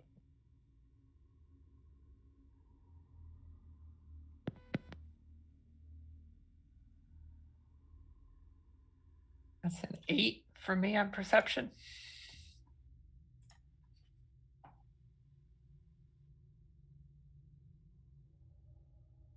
And I think it was just me sneaking it was forward. no, it was Beldora came with 29. Okay, so Sour cookie. so Docs, you notice mostly that it's just piles of dirt, which is kind of weird in the Underdark. Beldora, you notice that there are gigantic bones littered all over this place. Just giant piles of bones. Like gigantic, like dinosaur bones, or Yes. gigantic. Oh. Both. As in So both like huge and ginormous. Huge in size and in quantity. Okay. So can you tell what kind of bones there are?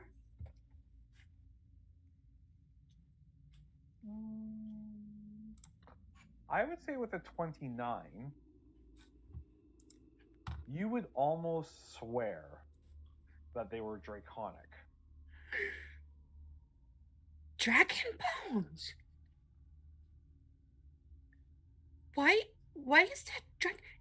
And who are the dragons? Did they take their shiny too?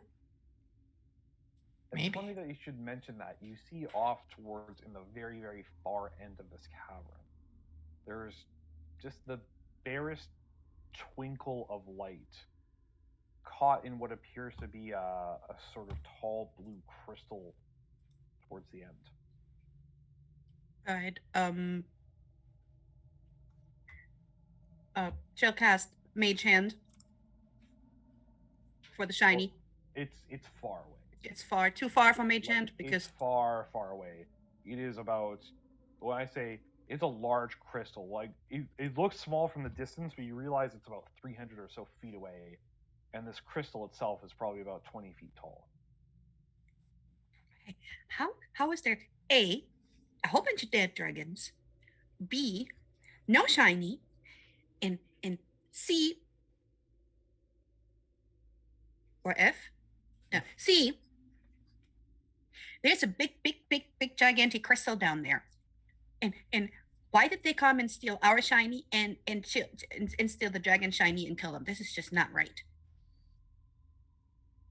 I don't know. Are these our ancestors? Is this where we came from? We should tell the others. We need the other ones here to see the shiny.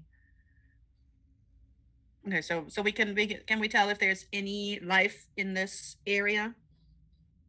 Any life? Yeah, like can we see if anything's moving? There's nothing moving. Do you have detect life or anything like that? No, I don't think so. No, fairy fire, no. Nope. Whole bunch of crap, but not that. If you want to use a survival to check for smells or anything like that. That's a good idea. Oh, for Pete's sake.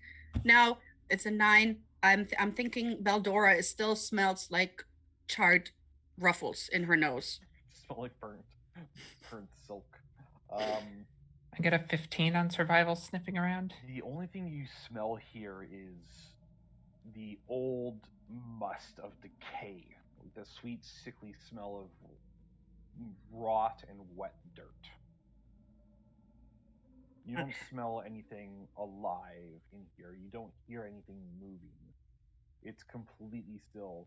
Because even the trees are completely devoid of any sort of leaves. There's no wind to move them. So they're dead trees. They're dead. Nothing's here then. Yeah. I'll yell for the others. Nothing is alive in this chamber. Yeah, that's why it's like something undead is about to bite us in the butt. So, right. But Beldora is going to snap her finger at the jackal and say, go look for people or things, just to scout around. Small doggy, go look. Don't get eaten. I'll go partway back to the tunnel, and since I'm fairly certain there's nothing else here, I'm just going to shout for the others down the tunnel. Okay. What did you say? Big shiny, come here. Shiny? Okay. They found the shiny? They found the shiny. We'll head over. Yep. Upon hearing that there's a big shiny and the yelling, that means that everything's probably good. Garna is going to rush forward and pull out his only magical item that he's really proud of. It's a wand of pyrotechnics. And upon seeing the big shiny, he's just going to point it into the air and just make harmless fireworks and just look very proud of himself while he's doing it. This is a very important, monumentous occasion. Celebration, right? Yes. As you're celebrating, you send that jackal off to sort of look around the room, right?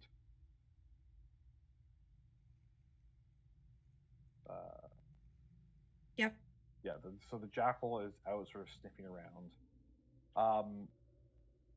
It kind of goes around one of these large mounds, and you hear just one pained yip, and then nothing else. Okay. Something just hurt the doggy. Over there. And she's gonna cast fairy fire on that area. That's a save, right? Mm-hmm. That's a Dex 16 save. Okay. So not making that one ever. And she You get there too. see, like, sort of the area behind this mound gives off a glow as it kind of just sort of, the light kind of just sort of moves all over the place with it. There's something behind there.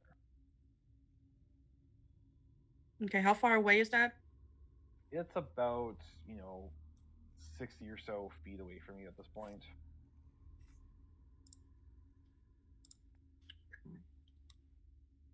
So that's So- would have been right at the edge of the of her range for fairy fire. Yeah. Oh, and it's a 20 feet cube, so you know. Mhm. We go Yeah. careful or we go big? Which? Go careful. Careful. Okay. Because I can't see the edge of it. I don't know what it is yet. I mean, these are dragon bones. I don't want dragon bones stomp on me. At the Okay. word careful, Dox looks looks disappointed, but chirps and lights up her sword. And I will try and sneakily move that way. Ziggs joins you, just trying to sneak along. Like pick up the ruffles. Yeah, Garda also following. Okay, so are you guys going to sort of take a wide sort of area around to see what it is, or just kind of go over the mound itself, or straight path to it? What's your plan? My plan was to go up to the mound and use it as cover to sneak around because I'm fairly good at sneaking. Okay. I follow your lead. Yeah, Baldora is not very good at sneaking, but she'll try. Okay, Yeah. so Trip's just gonna be in the rear, ready to use some gadget to help you. So as you kind of work your way around the mound, you see this huge red amorphous blob just essentially kind of forcing itself into basically a crack in the stone of this earth, and just sort of basically dropping itself sort of bit in there as it's sort of outlined by this fairy fire. And I'm guessing there's no outline on the doggy because the doggy's with his 5 hit points. There's no dog left. There's no dog left. Hurt the doggy. He's gone. All right, so that thing is trying to leave, right? Yes. Punch it in the butt. Punch it in the butt. Are you sure you want to attack that? It's got a butt. Do we know what it is? Arcana check. Okay. See if we know what that is. Right. 21. A 21? Mm-hmm. See if I know what that bloobity blobbity thing is. I mean, you've heard of oozes before, but that one looks not right. Wait. So Because this they're usually like green or yellow or like brightly colored and mostly clear. This one is like a dark, opaque red and kind of smells metallic and gross. is that what could have made that tunnel? You don't think so, because it's not like burning the earth as it goes past it, so it doesn't seem to be Okay. So it's acidic. not acidic, but it's yucky. And if it's red and it smells funny, does it smell like coppery? Like it's It like does, in fact, smell kind of coppery. great. This is like bloody rusty ooze. Yuck. Do we want to fight this, or are we gonna keep looking for what took the shiny? Probably keep looking for the shine. Doesn't look like something we can eat. Let's keep moving. Yeah, let's look at the big Yeah. shiny. And this- Yeah, shiny more important. He's like, back it up, back it up, back it up. So, as you make your way down this chamber, like climbing over piles of old yellowed bones, you make your way closer, and you notice the time you can see it is a bright blue crystal giving off a soft glow, and you actually notice that the top and bottom of it are covered in like etched, adorned gold and jewels.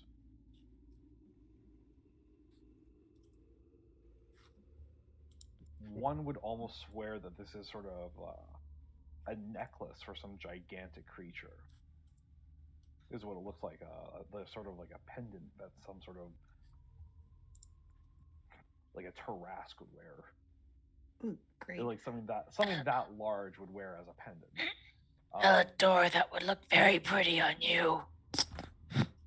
It seems Thank you. it's quite beautiful and well made and artistic, and it does look like a gigantic, like over 20-foot tall piece of jewelry. Which is very out of place for what this is. Yes. Does this kind of feel like our got shiny? Do we feel like magic coming from it or anything like that? You feel immense magic. This thing radiates magic. So it's very, very magical. It's very, very beautiful. But where is the big thing that's supposed to be wearing this? Do any And of why you is it have- here? Do any of you have a detect magic or anything like that? Detect magic, detect alignment, anything fun like that? Detect alcohol. That's all I got. I mean, is it an enemy? Because I still got that rapier of warning.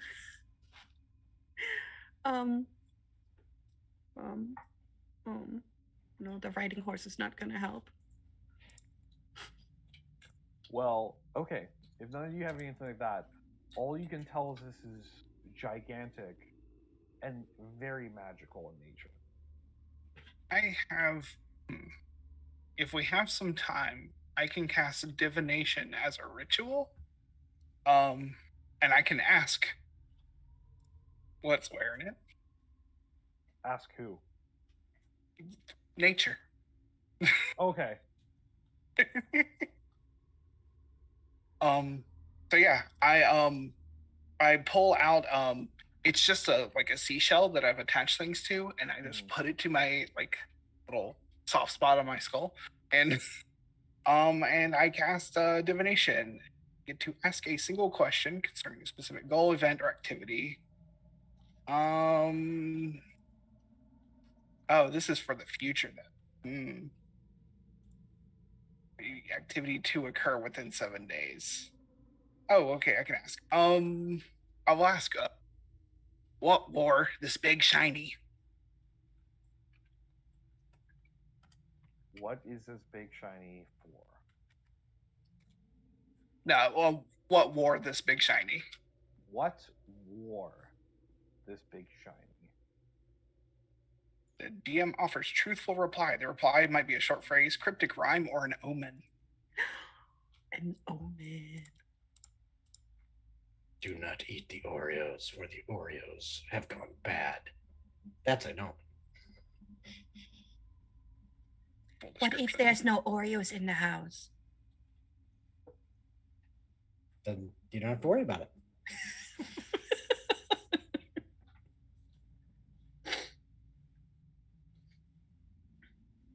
Reckon something real big wore this. I mean, I'm pretty big. Maybe I can try to put it on. Maybe this is from our ancestors.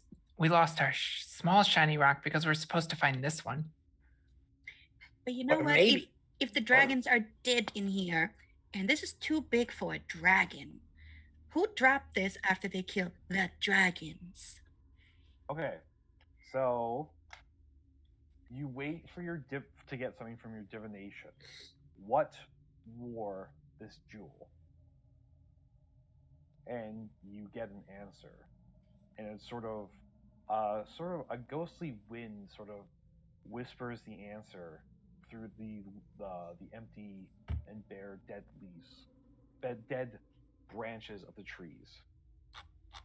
A black dragon once, a black dragon no more. Now death claims this jewel, and unlife forevermore. Do not touch. Oh yeah, this is real bad, y'all. Do not touch. So we don't want to put this on the shiny and maybe make the shiny again? That won't do it? No. How are you gonna move that thing? That But thing if how we bring rock here and touch our rock to shiny, See, that's a good idea. so we don't touch it. Only rock touches it. But I'm where did the pretty dude sure- go who took the shiny? Where did the dude go who took the shiny? And why is there big? And how did we never find this? All of this is totally. What's the word? Suspicious. I never find it because I never turn left. Which left? This left or that left? Answer. The one in the middle. Yeah, don't ever go that one. That's a Yes. bad left. Yep.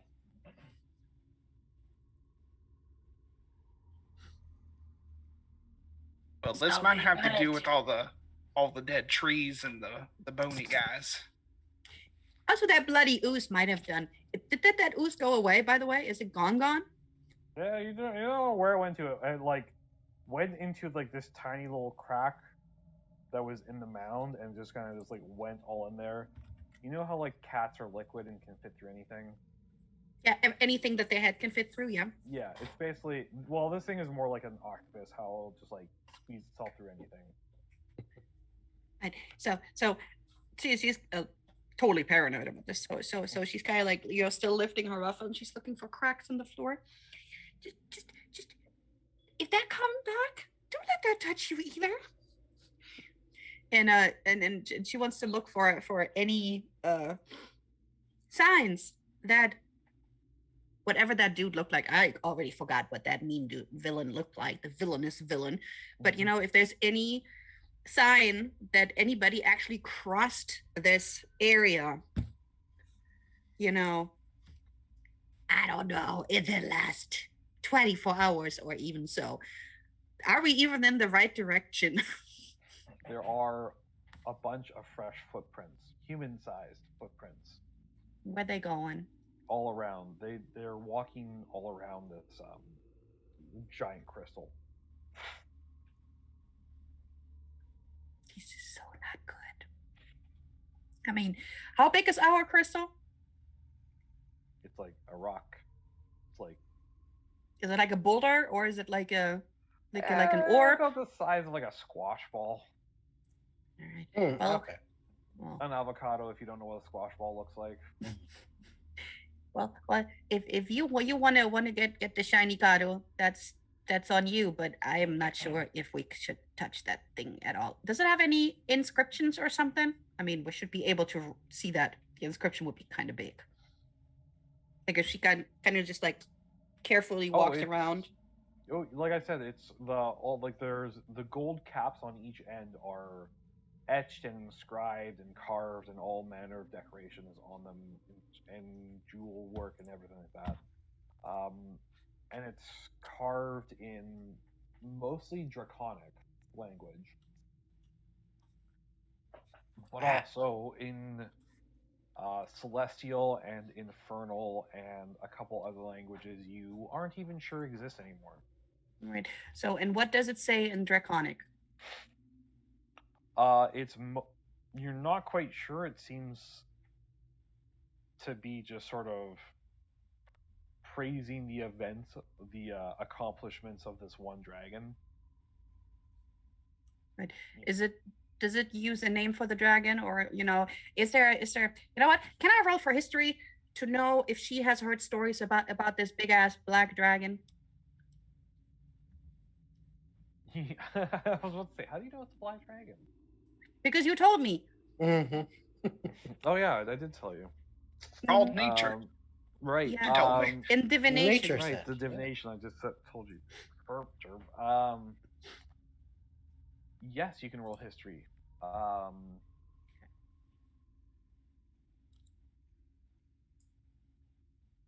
17. Okay. So you don't know the name of it. The name never appears on this object. But all of its accomplishments do. Its titles, as it were, because if there's anything chromatic dragons love, it's titles. And this one, his name was Sinker of Cities, Devourer of Continents, Rivers of Death, Changer of the Land, Ender of Eons. Just, it goes on and on. Basically sounds like a really, really, really bad dragon, even for dragons. But it doesn't say D shinier of shiny rocks, so I don't think this guy did it. We need to find true. the human one. It's true. One of what you see like towards the end, one of its titles is Devourer of Gods. Wait a minute. Did this one eat our god? Well, if this thing ate our god, that must mean we need to start worshiping this dragon. No, it means we need to beat it up. No, this is our new god. It showed prowess over the other one, and now it's in charge. Because strength is the most important thing, next to shinies. It's true. Our shiny rock was the greatest god. So if this one ate them, then that has to be right. Nope, I don't mean- agree. I didn't say it before because it's a very bad idea, but I could identify it, but I will have to touch it. Didn't want to say that before. Don't risk yourself. Because that's not a good idea. But If this thing destroyed our god, then just think about what it will do to us. But how did he do it? This is the you gotta go to bed alarm. So how did it do that from here without touching that? And how did it get to touch our god? And why was our god here? This is why you have the brains. Yeah, Really if want plus to 3 is the cast- brains, I guess she totally is the I brains. really want Yeah. to cast Identify. When I have a -1, yeah. Yep. I'm like, please just cast Identify, please. Just do it. Do it.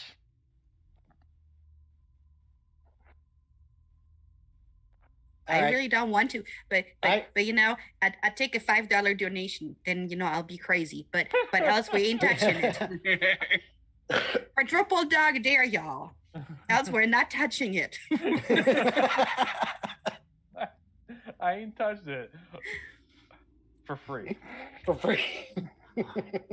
No, not for free. Remember the brains. I am going to cast Commune with Nature. Okay. It's the same shell, I just like twist the dial on it.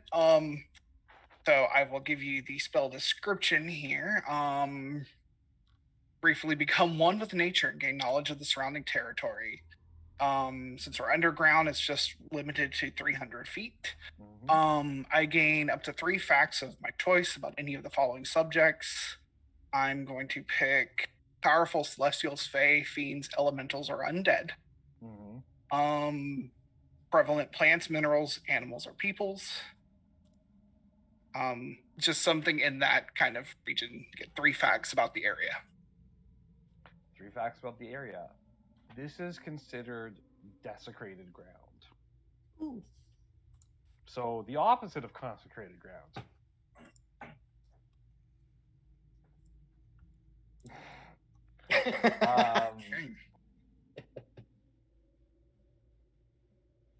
Lick the shiny. You know that there is one undead here. One powerful undead is here. And you know that this place is old and also not from, it doesn't belong here. It's not right. Like, this cavern is from this plane of existence, but it wasn't here before.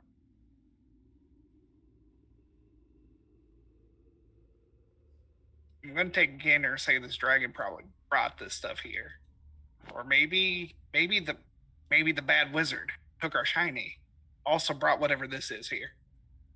And while we're saying that, she's gonna since she got hurt the last time, she's gonna drink a potion of healing. Just not for no reason at all. Just And speaking of drinking, Ziggs takes a big drink from his tankard of plenty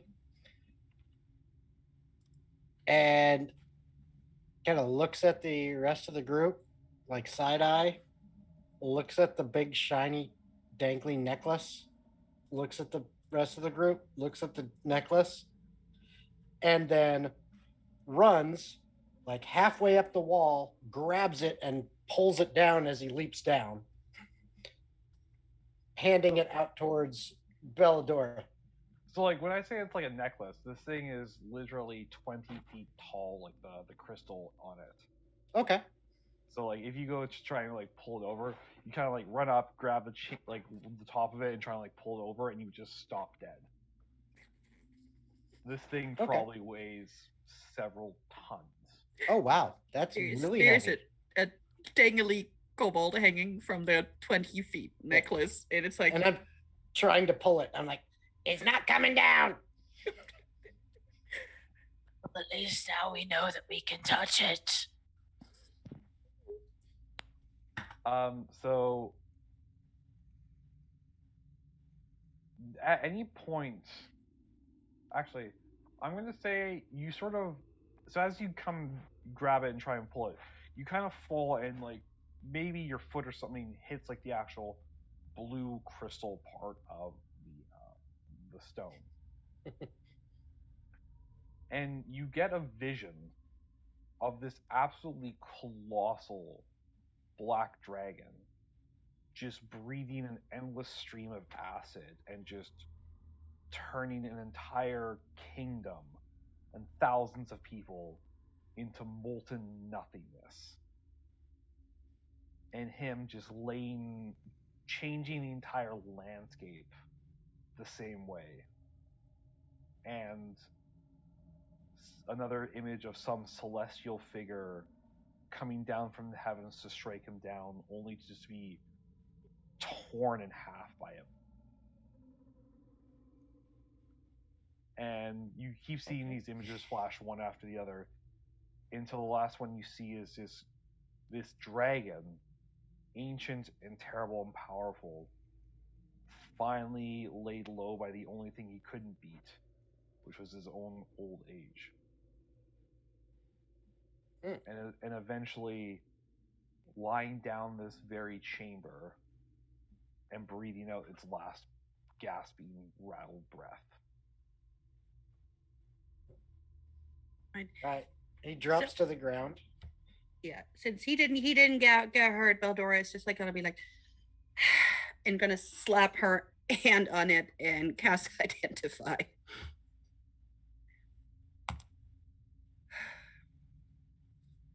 It's a phylactery. Oh shit. It's a phylactery. See, it's like she probably can't even say the word. She's gonna be like, it's a Well, something Phylactery? contained. Yes, not good. as soon as you cast Identify and you come to the realization it's a phylactery, there's a slight rumble in the ground. He's gonna be a dragon lich. All the bones. Uh-oh. As that large mound where that ooze went into suddenly rises up, and a colossal dragon's head of just bone and tattered, rotting flesh slowly rises up, and hollow yet glowing eyes turn towards you as that ooze that you saw earlier just kind of crawls out of one of the skeletal nostrils and just drops out. Buggers. Right. So did that take all the bones? No, it didn't take any of the bones. You don't see any of the bones move. You Not tell how old the rest of the bones are? You don't even see the rest of the dragon. Like, all that moved was like the head and a little bit of the neck. The rest of it's still buried. Well, just trying to see if there's something else. No, I don't think so. We're not gonna raise another dragon to fight the dragon because they get like -4 penalty on anything. That might not help a lot. All right. So she does want to cast aura of life though around herself, Okay. which is basically resistance against necrotic damage. Cool. So this Colossal Dracolich, as it rises up more and more from the mound of earth, its mouth kind of opens and a stream of just pure acid burrows deep into the earth, and it speaks in a hollow voice that is at once empty and yet is still loud enough to shake the entire cavern. And it goes, "Filthy little scurrying creatures, followers of the seven-headed filth. I'm going to enjoy destroying everything of you." Did you just call me filthy? Yeah, no need to The be head- rude. And who's the seven-headed what? Its head sort of goes back down, and the glow of its eyes just dim to nothingness.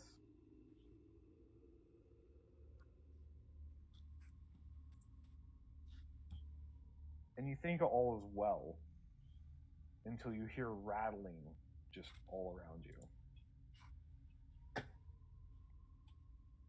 None of this is good. As Mm, a mm, mm. dozen bone figures rise up in a mismatch of any sort of a rough facsimile of dragons made of skeleton of old bone rise up from the dirt and turn to face you.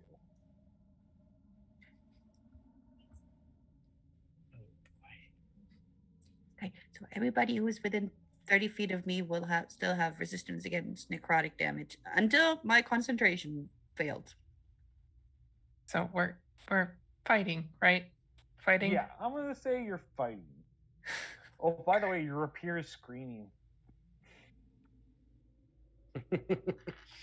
Yeah, your rapier is like danger, danger, run! Danger! Shut up! I know. I get it. Danger, Bellador Robinson. Danger, Bellador Robinson. No Danger, shit. danger! My arms are flailing wildly.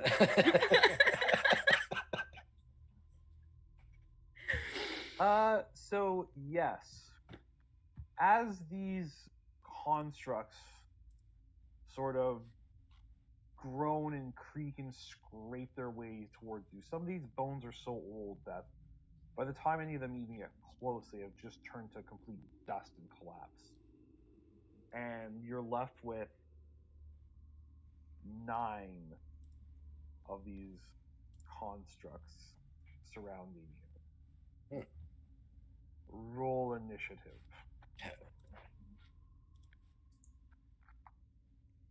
Ooh. 17 for Beldora. 25 for Docs. 23 for Ziggs. 7 for Trip. 9 for Garna.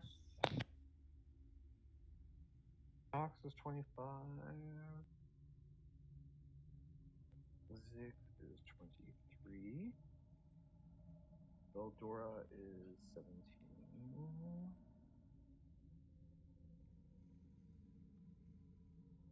Garna is 9. And at 7 is Rip.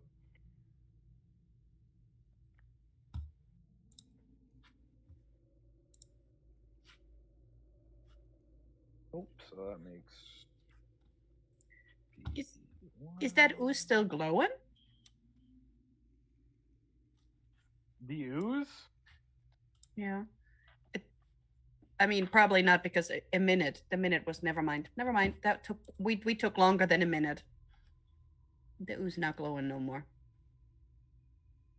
Eek. I forgot I have 2 dice and roll just twice as fast. The 3, 4. And 1 go. Cool.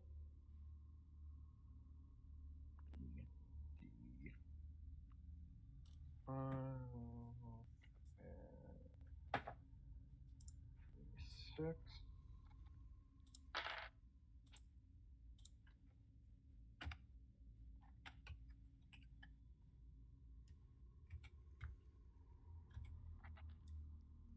How many did I say? 9? Yes. Okay.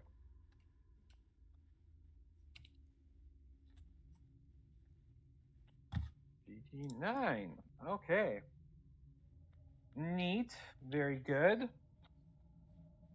So we're starting off with Docs. So how this is set up is that you are at the edge of this cavern by this giant crystal phylactery. The walls of the cavern on either side of you are probably about 90 feet on either side for a total distance of about 180 feet across this cavern. The dragons are encircling you around about 20 feet or so apart from each other. And there are 9 of them, and you are all grouped together. Okay. And it's the 9 constructs, but you said there was a dragon, a big dragon's head, but that's not part of the combat currently? Nope.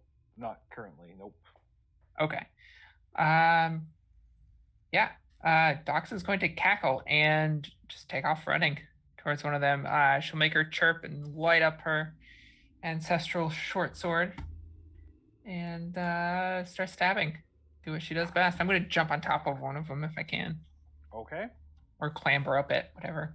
I'm just going to roll randomly on a d10 to see what you get. Let's Okay. say you're going after number 8 right now. Cool. Do you need acrobatics or anything for me to get up on top of this thing? I or- don't need to. They move slowly enough that they're pretty easy to climb. There's Okay. lots of footholds. They're made of bone after all. Cool. I have a plus 16 to acrobatics, so I'm pretty agile. I'm assuming that you can make it even if I made you roll for it. Yeah. In Starts any to happen. case, if you'd like to roll to attack. Yes, I would.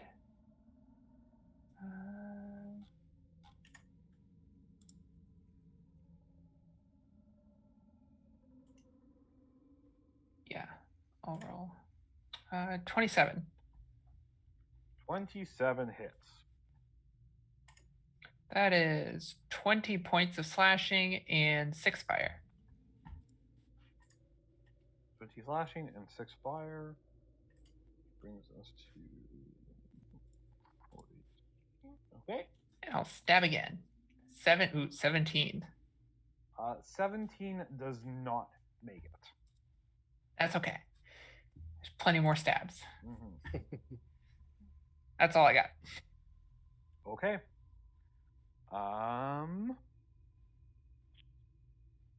So he's actually not going because I messed that one up. So that means it is Zig's turn. All right, so Ziggs will take off towards where Dox went, Okay. follow Dox climbing up this creature, attempting to balance on its back near Dox, and watch as Dox slashes at it, and then he goes, and just starts trying to punch at its spine. There you go. Okay. So the first one is a 21 to hit. Just remember that you are attacking at advantage right now. Oh, yes, that is true. So that's for the second one. So 21 for the first one. Mm-hmm. Okay. And then the second one, I'll roll that add as advantage. There we go. So even better, a 26 for the second. Both And those so hit. a whopping 7 points and 7 points for the 2 hits. So 14 damage on that one. Yeah, 14 magic / bludgeoning. And I'm going to save that. Yeah, so that's all I'm going to do for now. Okay.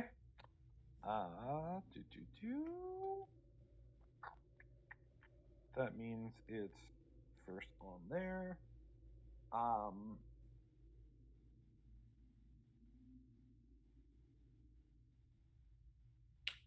Oh my god, that's awesome. I love it. One of the other dragons goes towards you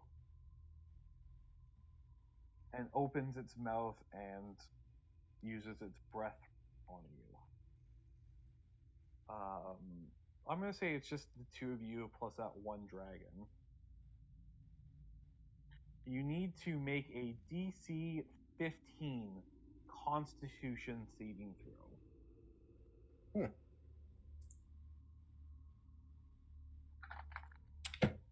Yeah, nat 20. Nice. 26. And I rolled a nat 1. And you rolled a nat 1. Oops. I've got Okay. good news. Second Not roll for was you. inadvertent.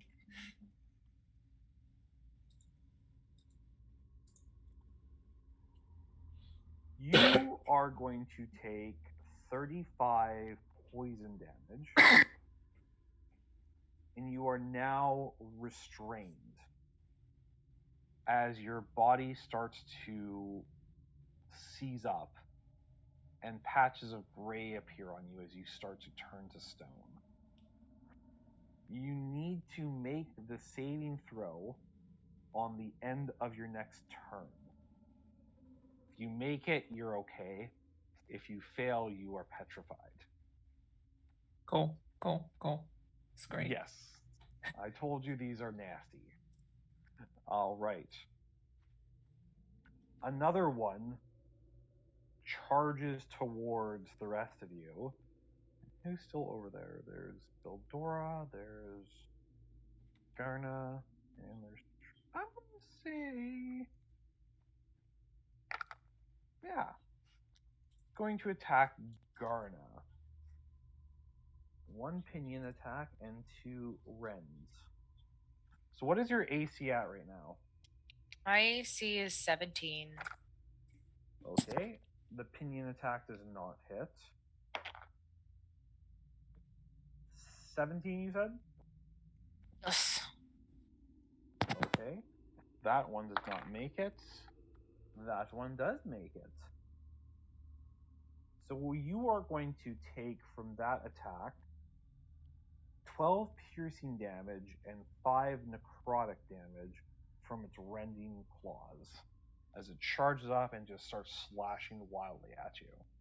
I'm sorry, 5 12, necrotic and Yeah, 12 remember piercing, resistance to necrotic Yeah. while you're within 30 feet of me. oh, thank you. Yes. So Okay. you only take 2 necrotic damage from that then. Okay, and you said 12 12 piercing. piercing. Okay, thank you. And I'm not raging yet, so I will take all of that. And that means it's Beldora's turn. All right. How far is Docs away from me? They're probably still within the 30 feet of you. Also, Yeah, I'd say within 30 feet. using a potion on somebody else is an action, right? And if I would take it myself, are you good? Is it an action or a bonus action?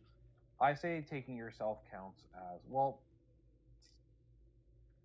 I really would like to rule it as a bonus action, but I'm going to say it's still an action if you take it yourself. Are you serious right now, my dude? Because I feel you have to take the potion out of wherever you're storing it, open it up, and then drink it. And I feel within 6 seconds that is an action. All right. Well, okay.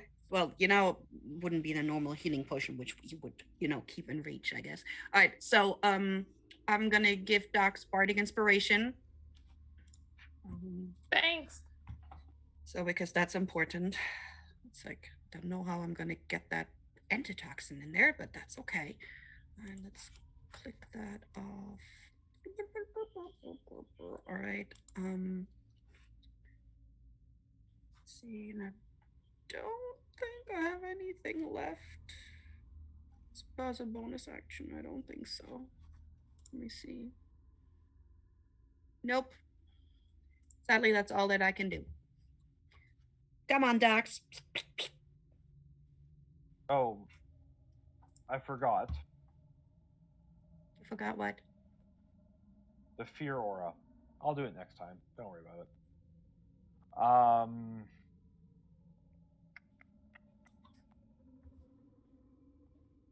Well, now I'm worried about it. The other 2 constructs start advancing towards the 3 of you in the center. And then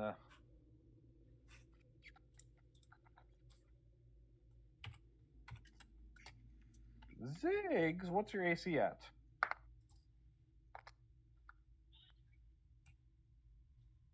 Oh, sorry, there I was muted. 18. 18. Well, you're very lucky. So that does not hit. That definitely hits with a rend attack, and that does not hit. So you are going to be hit as it does a multi-attack on you by one of its rend attacks. So again, that is 12 piercing damage. Okay. And then 2 necrotic damage. All right. So 15.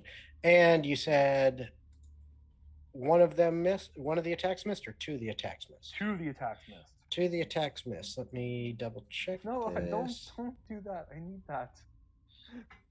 Six, do you have Sentinel? Yes, I do.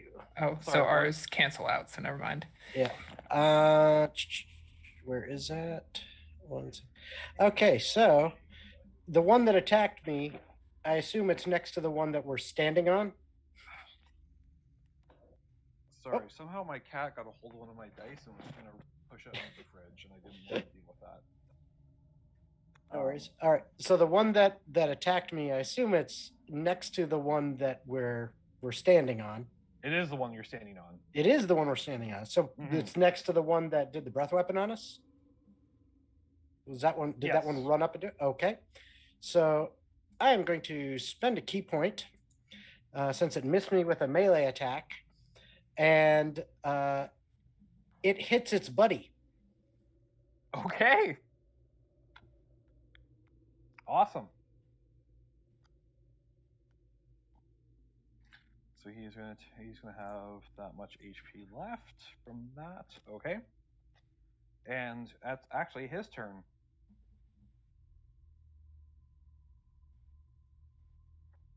So he needs to make this save.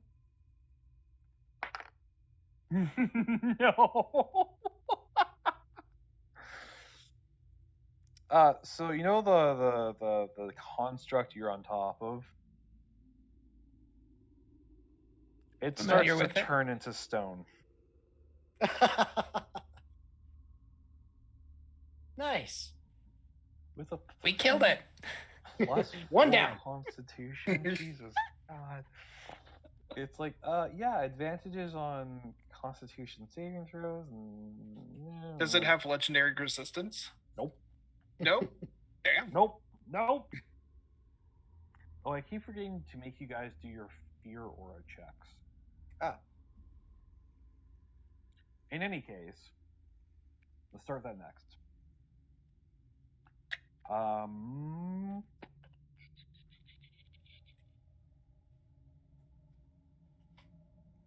So it's his turn, so it is Garna's turn, right? Is it? I believe so. Because Beldora went last. And then those went. Yes, it's Garna's turn. I need you to, because there's one close by, I'm going to start doing the Fear Aura test now. Aw, man. I know. Right before my turn. That's my luck. DC 15 Wisdom saving throw, please. Yeah, that's a 3. You are now frightened. That sucks. Okay. But it's okay, because you get to make it at the start of your turn.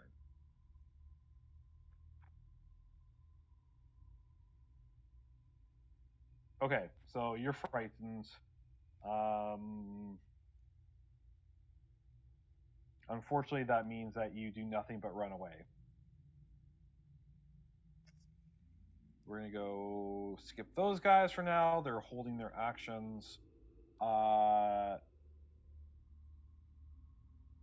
Trip, you also need to make your fear check, please. Okay. That's wisdom. Wisdom at 15. 22. Okay. You are good to go. You are no longer feared. You are not feared, and you are immune to the fear condition. You know, it says it's immune to this construct's fear aura, but I feel like it would be super dickish if I made you do 9 different fear checks. It would also be really hard to keep track of, so I'm just going to say if you make the save, you're immune completely for the rest of it. Okay. Oh, well, Garna just walked away, but I'm going to use my action to toss Garna a little charm. It's a bracelet with a bunch of magnets, and say it's an energy intensifier. And I'm going to cast Enlarge on Garna. Okay. I was gonna give Garna a pep talk about his muscles, but he's not here to hear it. Okay. So you cast Enlarge. Are there any other actions you're going to take right now? I am going to. I have boots of spider climbing, so I'm gonna just climb up this construct and try and get close to my friends so I can cure wounds. But I can't cure wounds this turn. So you're moving closer to Ziggs Whoever and Docs, then? Yeah, Ziggs and Doc. Yeah. Okay. So welcome back, Hope.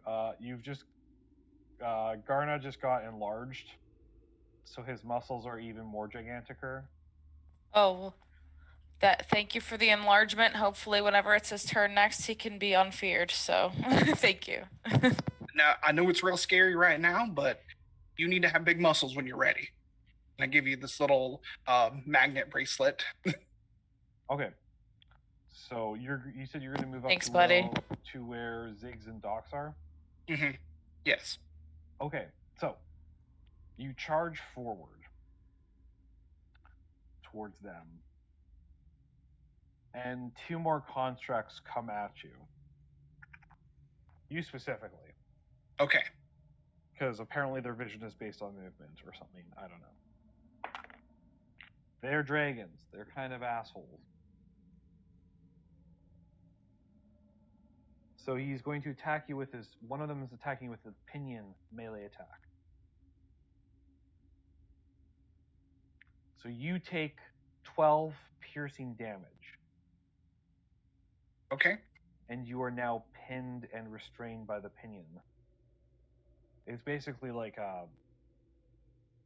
one of the sort of bones on its wings just kind of shoots off or shoots down. It basically hits you and like stabs through you and sticks you to the ground.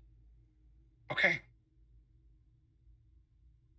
Is this while you're running away from the main group, or while Chirp is over by us, by me and Docs? This happens when he gets close to you and Docs.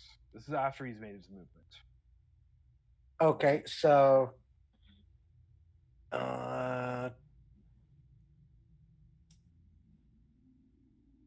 where is that? I know it's in there.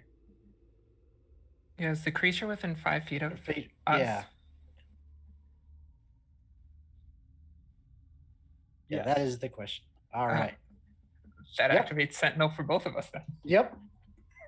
That's what I was looking for. So, Sentinel? yep, we get a Sentinel attack because it attacks someone other than us right next to us. Oh, perfect. Go for it. It's a 20 to hit for me. Well, that'll hit. And oh, I net one. Ooh. Well, I did 30 points of slashing damage and 11 points of fire. Jeez. As it turns to a Trip, I just stab it in the face. Nice. While Well, cackling. the other one was going to attack Trip, but then you stabbed its buddy in the face and like took off half its skull, and it's like, not you. And it's going to multi-attack you with a rend. Docs.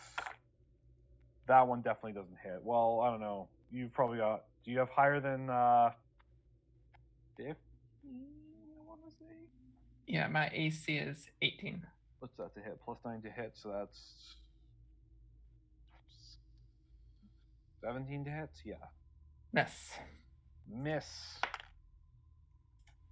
That is a 21, so I'm assuming that hits. Yes, that will hit. I used my reaction, so I can't repost it. So yeah, it hits. So you are going to take 12 piercing damage, and because you're still within the range of the spell, only 2 necrotic damage. Okay, so 14. I am going to uncanny dodge. Nope, I already used my reaction. Fuck. Okay. Okay. But it is your turn now. We're back at the top of the order. It's my turn to fail the wisdom save for fear.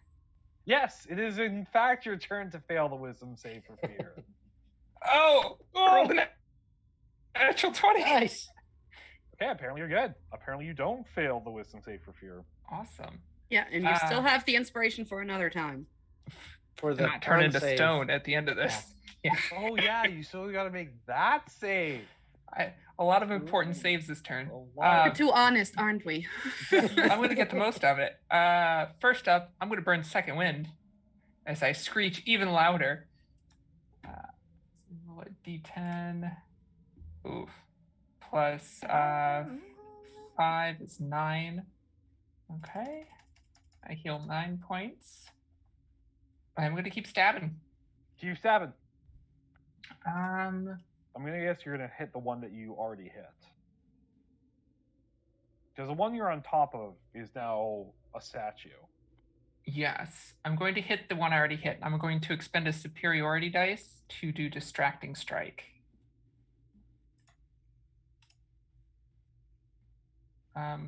Oh, there's a bunch of people around. I get advantage, don't I? Yes, you are at advantage. Awesome. 24.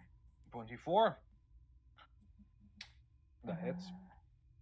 So it'll be 19 slashing, 6 fire, and then also my superiority die, which is, what was that? A D8 plus 1 more damage on top of that. But if he attacks anybody other than me, it's at disadvantage. Okay. Attack. Dogs. Okay. And I'm gonna stab him again. Once more. Okay. 24. Okay, that hits. 5 slashing, 7 fire. Okay. And then my con save. And now your con save is a DC 15 con save. And it's a D10 with the Bardic Inspiration, right? And you go D10 inspiration to use if you don't make it. 2 natural 20s for saves in the same turn. Nice. I'm a little upset, but I'll somehow find the strength to carry on. This just solidifies Dox's view that she is immortal. Local man is fucking invincible. Okay. Well, with that out of the way, and now that you are no longer, you literally just shake off all the gravel that is on you, and you're good to go. That brings us to Ziggs. Right. Is that one still up, or has Docs decimated it already? No, it is still going, and there's also one more beside you as well that's trying to murder you. Well, in that case, murder right back. I get you now. As Are you attacking the one that is been undamaged, or the one that Dox is attacking? well, for that first attack, I'm attacking nothing as a natural 1. Fair. Oh wait, I need to roll fear check anyway. Oh wait, first. you need to roll a fear check. Okay, You're don't a natural monk, 1 on though. me. I am a monk, so yeah, 24 for that. So, In pack No problem. tactics. yep. I mean, like, you're a monk. Oh, yeah. You have like a plus 22 or something to wisdom saves. Yeah, +8. But pack tactics, I forgot. So, You also have pack tactics. So, you can so reroll that that. is not a natural 1. It is instead a 19 to hit. And 19 will hit. Oh, nice. Okay, and the second attack, and this time I'll remember advantage, is going to be only a 17. A 17 will not hit. Okay, so the first one hit for my favorite 10 points of damage. And I will Sensing a theme here. yes, and I will spend a key point to flurry of blows this guy. So okay, this time a 29, that's gonna hit. And the second one is another 19, and you said that hit before, so it is gonna be 9 points and 8 points. All right, so we have a total of 27 damage. Mhm. And did you say you're attacking the one that has been It damaged? has been damaged, yes. Okay, so you're doing 27 points of damage on top of that, which means it is at that much left. All right. Excuse me. Bless Right. Thank you. We are going to go down to him. If I remember correctly, he's there. Which means that Beldora, what is your AC at? 14. I'm wearing silk ruffles. Well, that definitely hits. So you are going to take only one of the rend melee attacks for 12 piercing and the reduced to necrotic. Okay, so 13. Okay.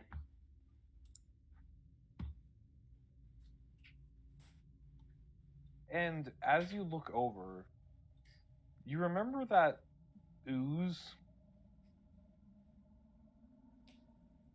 The yucky red blood smelling ooze, yes? Yeah. It's currently devouring one of the constructs. You're not quite sure if it's because it doesn't know what it's doing, or because it hates them, or if it's on your side, or what. But it's one less you have to fight right now. All hail the ooze. Just get away. Don't get in the way of the ooze. Just I have don't a touch feeling it. it's just going to eat everything. Which brings us to your turn right now. My turn? Your turn.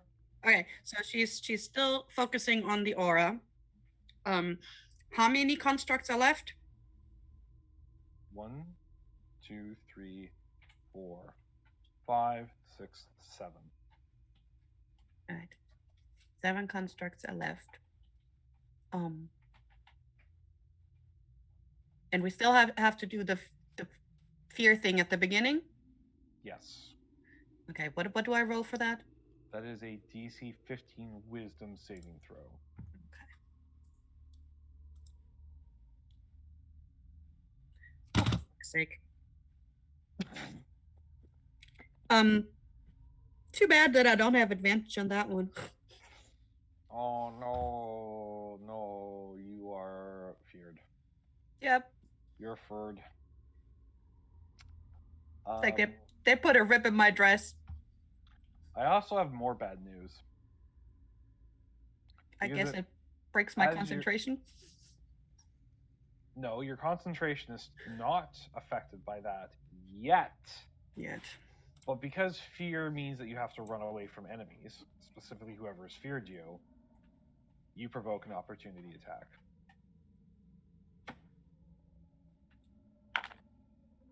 Which is a 20, which will hit. And now you have to roll on your concentration again for the... What is it?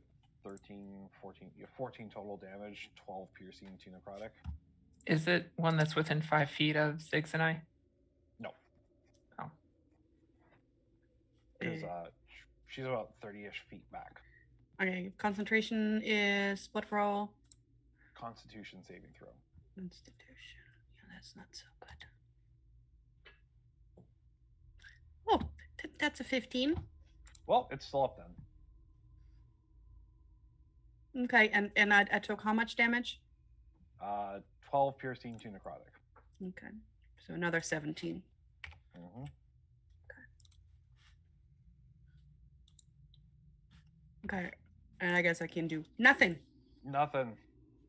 I was Nothing about right to now. start performing, so we all get advantage on these, but I guess not. It's a bit late. Yeah. Okay, that's dead. Which means there's these two, which are going to go after Dox and Ziggs. So the first one is going to go for Dox. And it's going to go for a pinion attack. That is a 28 to hit. Yes. That hits. So And it I'll is use my using- reaction to Sentinel attack that guy for attacking No, someone, our not me. Sentinel. Yeah, it's our gonna Sentinel cross. crosses out. It doesn't work, unfortunately. Oh, you can't do that. That's right. You can't do it if they have Sentinel. Never mind. Damn. So you are going to take 12 piercing damage, and you are now pinned. Ooh, what does it mean, pinned? It means your movement speed is 0. Okay, And but I you can have still reach it. No. I cast freedom of movement on you before we did all of That's this, true. so That's you cannot be true. restrained. Ah, that's right. And instead of Sorry, let me double check the spell though, because I think if it's not a spell, you can just do something to get free real quick. This to get free from this one is a strength check. Yeah, so the target can spend 5 feet of movement to automatically escape from any non-magical restraint. Okay, Yeah. then yeah. Then that means you just lose 5 feet of movement speed. That's cool. Instead of uncanny dodge, I'm going to spend a superiority die to riposte, so I can immediately make it. Wait, no, that's a miss. Never mind. I will instead Bardic uncanny- inspiration. I will go to Uncanny Dodge.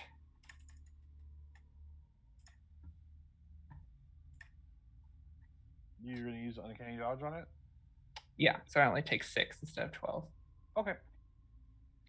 Ziggs. The other one's going to do the same thing. It's going to use its pinion attack on you. That definitely misses. That's only a 11. Well, in that case, I'm going to go ahead and use that. Use redirect. Yep, I'm using my tipsy sway, and it's going to hit its buddy. So spending a. No, wait, no, it won't. Does it have a? Well, wouldn't the attack have to make the AC of whatever it's? Let's see. All it says is, let me see. When a creature misses you with a melee attack roll, you can spend 1 key point as a reaction to cause that attack to hit one creature of your choice other than the attacker. Okay, so it doesn't need to meet the AC or beat the AC. Perfect. Yep. Okay, so guess what? That other guy takes. Where are we at here? He takes 12 points of piercing damage. And is pinned. Well, how about that? So we do that and pinned. Fucking drunken fighters. Okay.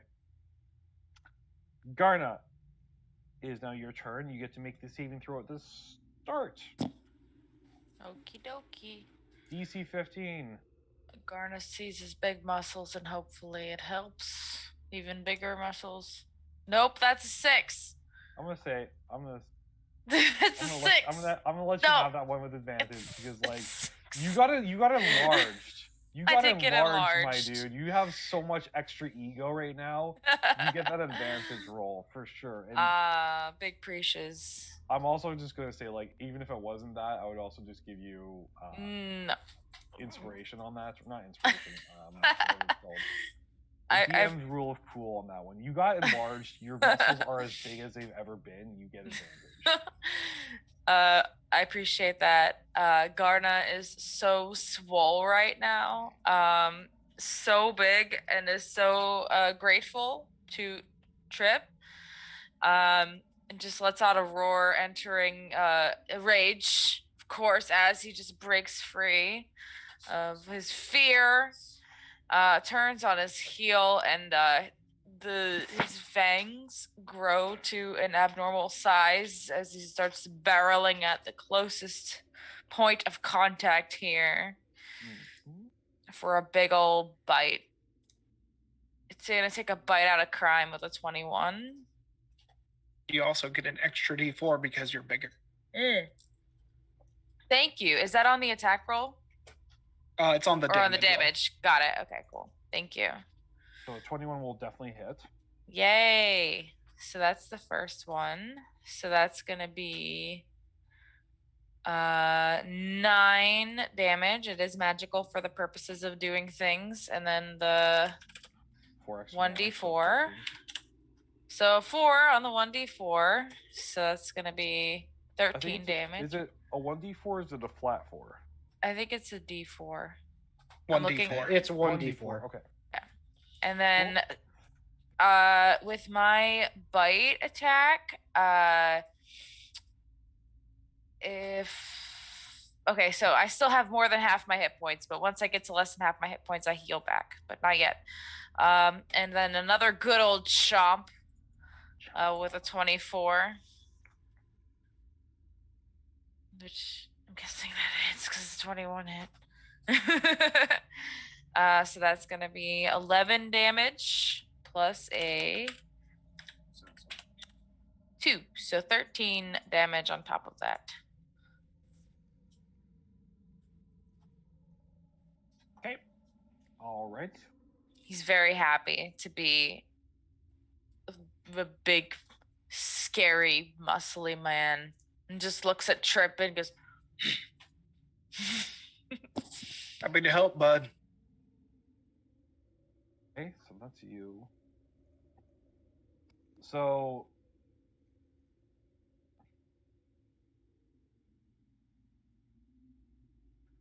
the one that you hit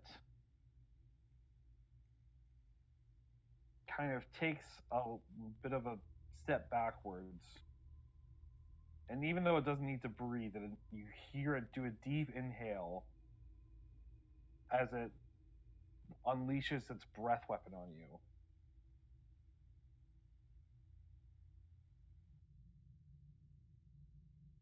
So you need to make a DC 15 Constitution saving throw right now. All right. Boink. 19. And you just absolutely just shrug. You basically just like plug your nose and just shrug that off because like whatever, dude. And you take no damage from that. That's nothing compared to my meat farts. The creatine farts. Ah. There's nothing worse than protein shake farts in the world. Okay. That's his turn. His turn. Who else is still there? Eldora's still there. That doesn't hit. That's a 14. Your AC is higher than 14, right? Don't ask. Hmm? Don't ask, don't tell. No, it's a 14. Okay, so does it meet or beat? It has to meet your AC, right? Yep. Okay, so it hits. Okay, so that means it's going to do 12 piercing plus 2 necrotic damage. And you need to make your concentration check again.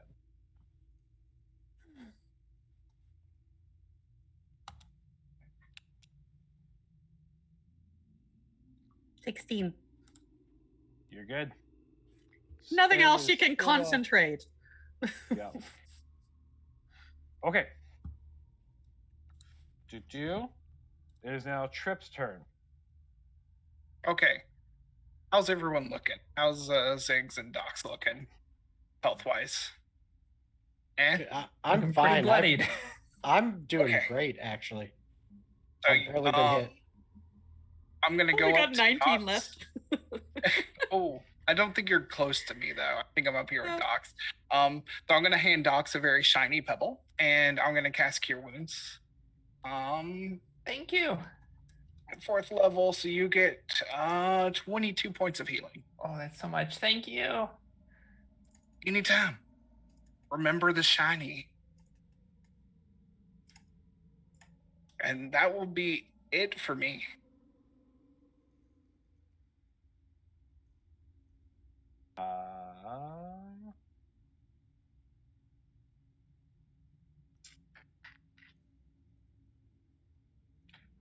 That one needs to attack Docs. Oof. That would be a 20. 20 total? Yeah, that hits. No, a nat 20. I was afraid. That was what I was. Well, maybe the health I just got is enough to hold me over. Don't worry, it's only 46 plus 10. What? I've already used my reaction, unfortunately. So that is 11 piercing Okay. plus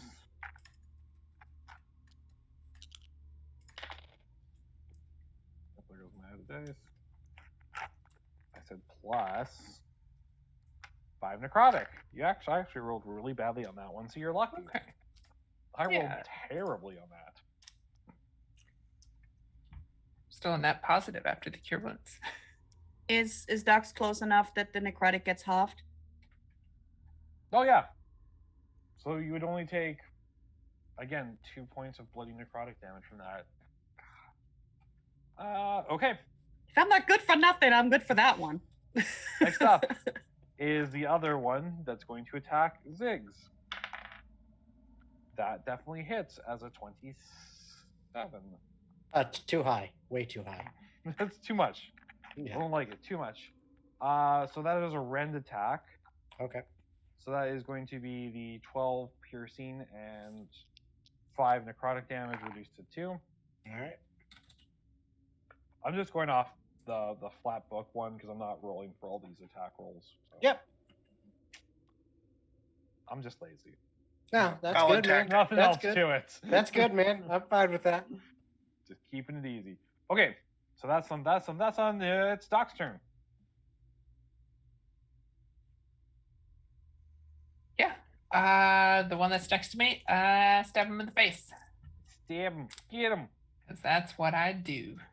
Did you already use your bardic inspiration, or are you still holding that back? I am still holding it back currently. Okay. I am going to. Yeah. I'm going to. This may not be the best idea. Why not? I'm going to spend a superiority die. I'm not the smartest person. And do distracting strike again. Oh, that's when I hit. Let me see if I hit first. 27. 27 hits. Awesome. This will be with sneak attack. Oh, and superiority die. So I do 22 points of slashing, 8 points of fire, and it did not roll my superiority die. Now, how do you finish this one off? And another 2 points. I stab it in the face. Multiple times, just in the eye. Yeah, you stab it in its weird undead glowing eye until eventually, much like a broken light bulb, it just flickers out. And Cool. the entire thing just crumples in a pile of dusty bones. What's the next closest one? The one that's attacking Ziggs. Okay. Can I jump on it? Next to you. Absolutely. Yeah, kill it, kill it. I will jump on top of it and stab it again. Okay.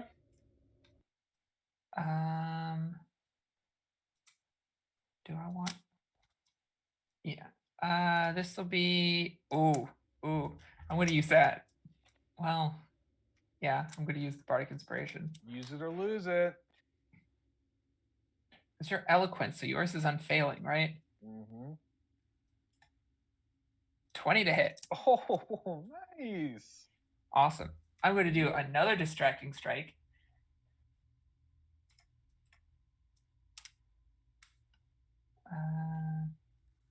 So infectious.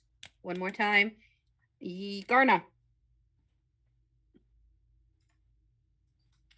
Thank you, buddy. Here's the last one. I'm all out of inspirations. I do 7 slashing and 8 fire. And if it attacks anybody other than me, it's at disadvantage. 7 slashing, 8 fire, which brings us to 15 down. And I continue screeching. Victory how? All right. I am immortal. Suffer my wrath. What did I Ziggs, just it is say? now your turn. All right. So just question. So we got one that's turned to stone by its buddies. Mm-hmm. One that's got killed by Docs. Mm-hmm. One that's been eaten by the ooze. Mm-hmm. Is there any others that are currently dead, or is that so far out of the 9 just 3? Just 3 so far. Damn. All right. And the one here next that Docs is on the back of now, that one looks pretty hurt. And one is pinned, right? Or Oh yeah, pinioned. one is pinned. One is pinned. One is hurt. So those are the 2 by you. Okay. And there's one sort of between the both of your groups, and then 2 by The other group. the other group. Yeah. All right. So I'm going to, second verse, same as the first. Jump on the back of the one with Docs, so we get that advantage, and just start smacking it. Excellent. And a 29 for the first attack, Okay. and a dirty 20 for the second. Perfect. Both of So- those will hit. That will be 8 damage and 10 damage. And still up. Yeah. All right. So flurry of blows and do it again. And 22 to hit.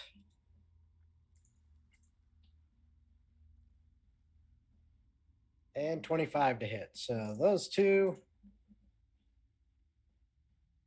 do 6 damage and 11 damage. So for a total of 17. Yeah, which brings 17, us 18, so to- 35 that round. Nice. There you go. All right. That's his turn. There's that one is not the pinned one. That one is by your group.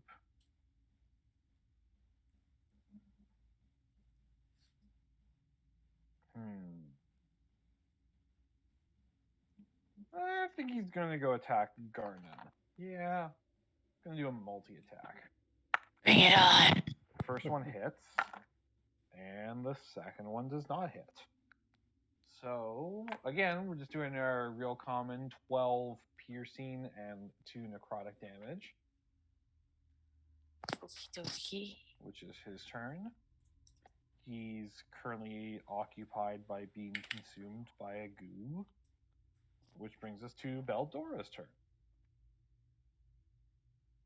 Okay, do I need to roll something again before I start? You need to roll your wisdom, because you are feared.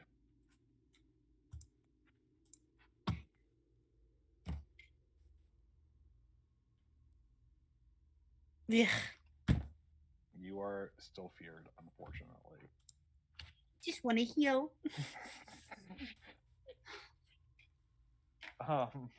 Like I got my favorite mass healing spell. Okay, so that's them. That's the one that's pinned. So he needs to make a DC 17. If he doesn't make this, I'm gonna be.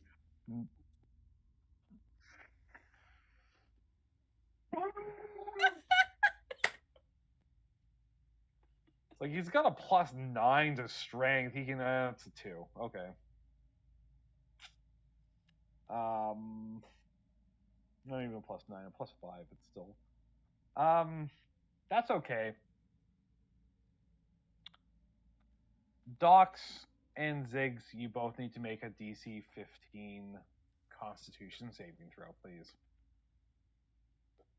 Just save that inspiration.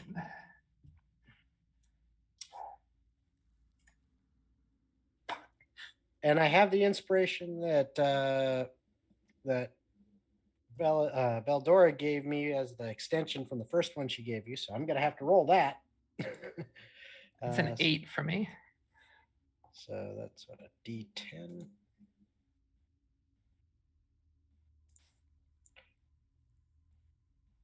So that only makes that a 9. So I'm gonna use my, where is it? Dang it. Diamond Soul, and spend a key point to re-roll and take the second result. Okay. If it's lower. Much better. Oh, look at that. So you're fine. You get nothing out of this. But since he only used the inspiration on the first one and that one failed, he gets to keep the die. Nice. Yep. So Docs, you take 35 poison damage. Ooh, I cannot uncanny dodge that, can I? Yeah. Why can't you? It's a Oh, breath can weapon. I? Then I absolutely will. Okay. So you take half as much poison damage.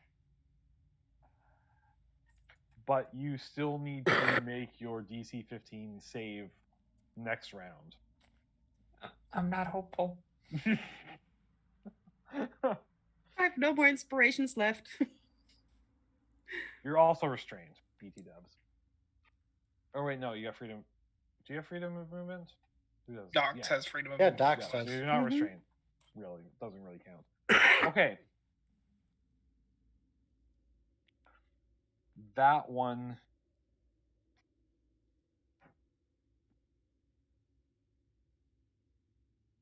That one's gonna go after Ziggs. I've made up my mind. It's gonna multi-attack Ziggs because Ziggs is doing too well right now.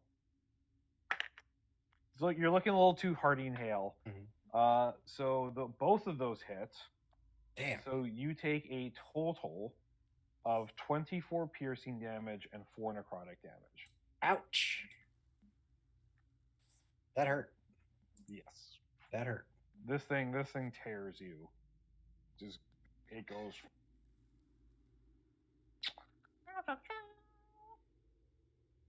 That one is Garna. Yes. Yes. Here we go. Smash. Garna smash. Garna chomp. Garna running in with the big old fangy boys out. About to bite a man. 24 to hit. 24 does hit. Hell yeah. Oh, that was good. Some good damages. That's gonna be 14 damage total. Second Don't bite. forget your D4. Oh yes, thank you for the reminder. I appreciate that. Roll 1d4. Boink. So that's another 2. So that was math. 16 total Okay. for the first attack. Second attack, just gnawing away. A 21 to hit. Another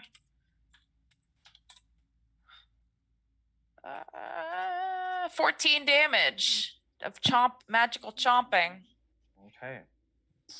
Another construct falls down into brittle bone shards and dust. Yeah, Garna's just like gnawing on the bones, like salivating everywhere as he's chomping on it. Okay. Mm-hmm. You're actually getting attacked now from the other one. That's a hit. And that's a hit. So you take a total of 24 piercing damage and 4 necrotic damage from both of those rend attacks. As the Woohoo. other one kind of comes up behind you and just sort of, you're a big target right now. Work. Which brings us to Chirp. Okay. So is there one I can get within melee range of? Yes, Okay. you're by Docs and Ziggs, and there are 2 over there. Okay. So I'll get back. All right. I say sometimes I need a fancy invention, but this one just calls for some fire. And I pour like some of the alcohol in my hand and ignite it on fire with produce flame, and we're gonna make a melee spell attack. That is a 28 to hit Mm-hmm. for 14 fire damage. Okay. You literally just Molotov it. Yeah. You see, whenever I have a problem, I throw a Molotov. Boom. Different problem. How did you make that so?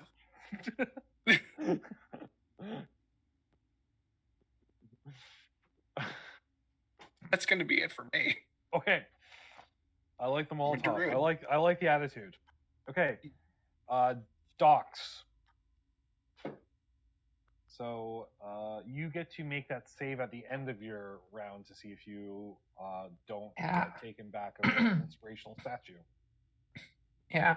As I begin to turn to stone, I'm just going to continue my screeching, and I'm going to keep stabbing because that's what I do. That's what you I'm do. going to try to make this a big turn, looking for that crit that I've been looking for all night. No. 20 to hit. No, 20 does hit. Since this may be my last turn, I'm going to use my last superiority die for distracting strike again. Okay. Oh, that's only 16 slashing, 5 fire plus another 5. Okay. And I'm going to smack it again. Let's go for it. 28 hit. That hits. 3 slashing, 9 fire. Okay.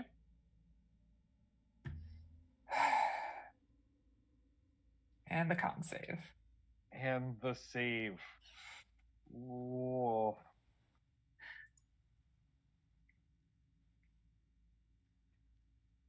That's an 11.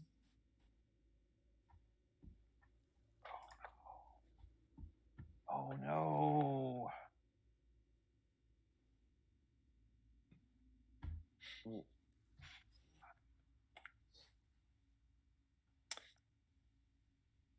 Well, I gotta look up the rules real quick.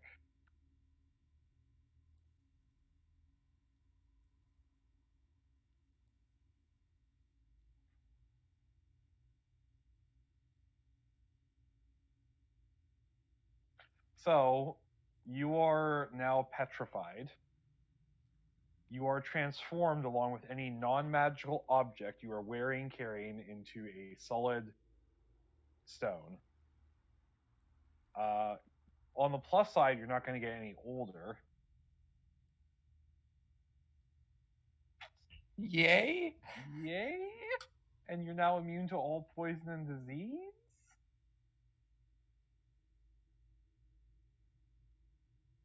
Well, as I turn to stone, I still have my sword in its eye. Yeah. There's that's that at true. least. There is that. The good thing is you can technically get cured of this condition. Just, unfortunately, you didn't bring any clerics or paladins with you. And I don't have greater resto. Prepared. Yeah. So unfortunately, I believe that counts as Docs being It's like I can regenerate, and I can do raise the dead, but that I can't do. I got something back at the hovel for it, but not here. Unfortunately, Docs is out of this fight. That's it, my dude. But you did good. Which brings us to Ziggs. Well, how bad is the one looking that Doc's stone sword is now in its eye? None of them are looking too great right now. They're all pretty banged up. All right. Well, Yeah, that one's close. Big F's in chat right now. Yeah. Sorry, Docs. I could help you if you went to 0. I can't help you with this though. If I get that $20 dono, I'm bringing Docs back. Hey, there you go. Come on, guys. Come on. Tiga shows up with a fucking filter of greater resto and just smashes his own Docs. All right. So, yeah, I'm smashing the one that Docs was just getting revenge for Doc. I kill you now. With a 22 to hit for the first attack. A 22 absolutely hits. And a 23 for the second. And both of those hits. So a whopping 6 and 7 for damage. So 13 total there. Still up, I assume. Just barely. Just barely. All right, flurry of blows. I'm Yes. spending the point. I'm doing it. I'm gonna say you don't even need to roll damage if you hit it on As both long as of I hit. those, it's enough to take it down. Oh, nat 20. It's down. All right. Nat 20. You just hit this thing and you just go. I don't know if you've ever seen Ip Man. Yep. He just hits that guy on the ground. He's like, Bam! and this thing just like flies apart. Nice. And that is that one. And just so I don't get hit by anything, I'm going to use my drunken technique since I used flurry of blows and disengaging from that area to move back over towards my friends to the rest of them. There is one there, and then 2 with the others. Okay. Well, I'm going with the others as a group. Okay. Hopefully, focus fire on the last couple ones. So, Beldora, you must make that's wisdom saving throw. This is it, man. This is it. You got to do it for Docs.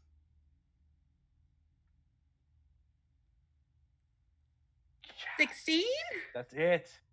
It's just all you had to make was a 15. Hi, You yay.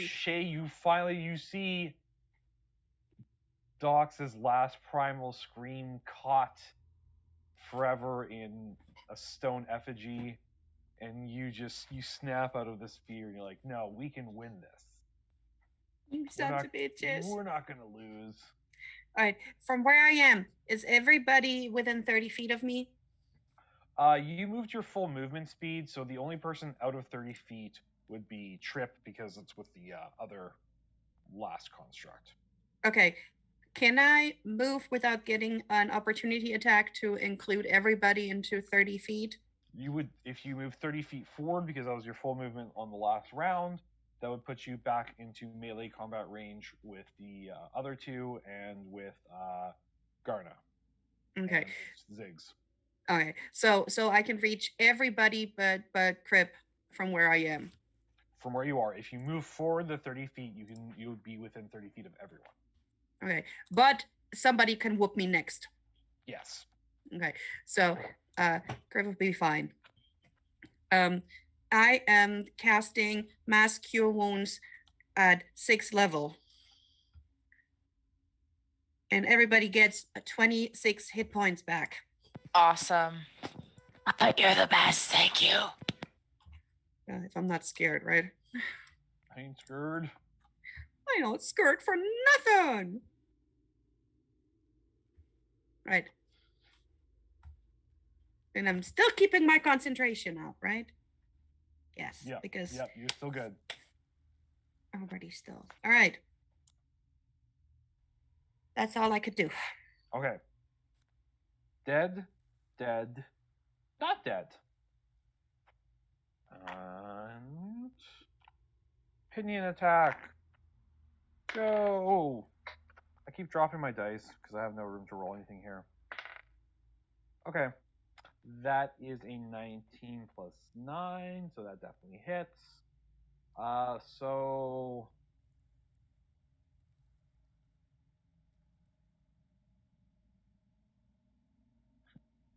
do you count as a medium creature when you're enlarged?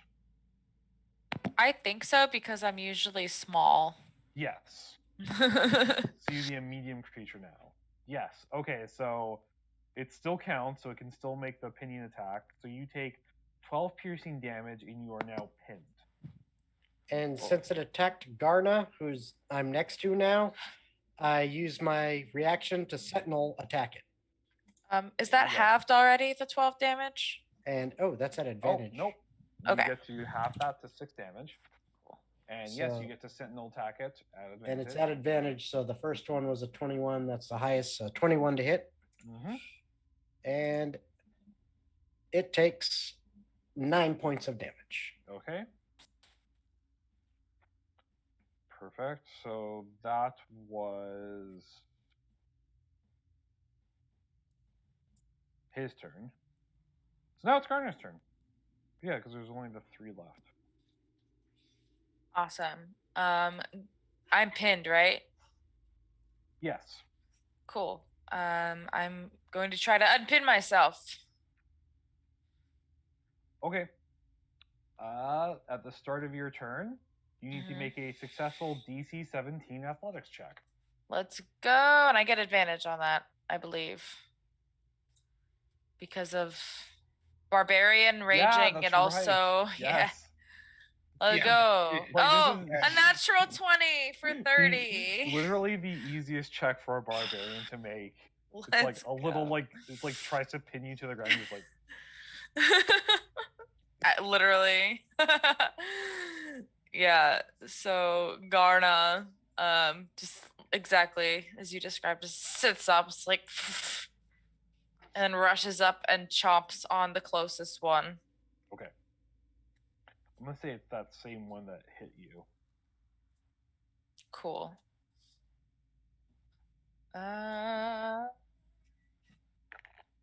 Good old bite. 25 to hit. Mm-hmm. Nice. 10 damage plus a 1d4. It's a 1 on top of that. Still good. Better than 0. That's 11 piercing damage as he chompy chomps. And a 28 to hit with another bite. And that's 13 damage plus 3. So 16. Okay. So that one crumples into dust as you chomp it into bits. Which means there's about 2 left. Do you guys want to roll it out or just sort of finish it up there? Because I'm assuming that there's still 4 of you up and only 2 of these left that you could probably finish this fight eventually. I don't know. Eventually, probably, yes. Yeah. I don't know if we really need to Yes. roll it out. You guys I have the still action. got almost half my my key points left. Yeah, I think action economy favors you guys at this point, and we are already pretty much past our time. So in the interest of brevity, I'm going to say, through a mixture of anger at the loss of your companion and overwhelming numbers, you basically smash these things into dust. And exhausted, bloodied, and just overall weakened from this exhausting fight, you realize that there's still a Dracolich just over there. And an ooze. Oh yeah, that ooze is gone, along with all the skeletons. That's kind of weird and concerning, but Ate 'em not all. really your concern at this moment. Again, a Dracolich. However, it's gone completely still once more. Do not touch the thing again. And Go. What? No touchy. you actually okay. you hear actually a familiar voice screaming at you from the opposite end as an older kobold in a patchwork fancy dress runs in. You recognize it as one of the most famous adventurers of your clan, Piga. And she's like, "What you doing over there? Come quick! Come quick! Great light has come back! The shiny rock is shiny once more!" All right, let's not mess with the lich no more, and let's go and close this door, this tunnel. No witches here. Let's go, sillies. Okay. And I down a whole pint from my tankard of plenty and recover 44 plus 4 health through the amulet of the drunkard. So And Baldora is gonna look up at Big old Garden and say, "Can you bring ducks? You big, you strong." yeah, someone bring Beldora. Beldora, yeah, bring Docs with you. So as you gather to leave, you might notice that the phylactery is gone. Like, it's just not there anymore. That 20 feet thing's gone. It's just gone. Did Like, the ooze eat it? At one point, all of you were facing the other direction while Pico was talking, and then just whenever you looked back, it was just not there. I quickly check my pockets. Everything's still in your pockets. No, just to see if it's in there. Oh no, that's definitely not. No, he wouldn't understand. He just checked. He's like, No, I don't have it. Is it on? Huh? And as you look back to the mound, the lich is gone too. No magic, no sound, no fanfare. Just gone. And as Piga sort of urges and ushers you back, you hear a mournful, pained, angry, and hollow voice just lay out a curse to the one with 7 heads. And that entire antechamber just crumples to nothing behind you. Like the ceilings just completely cave in, and you're pushed forward by an explosion of dust and force. No Yeah. one likes a sore loser. As you make your way back, I'm sorry, I just gotta check out one thing.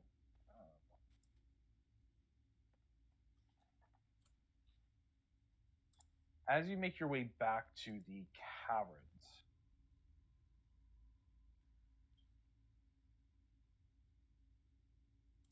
load faster.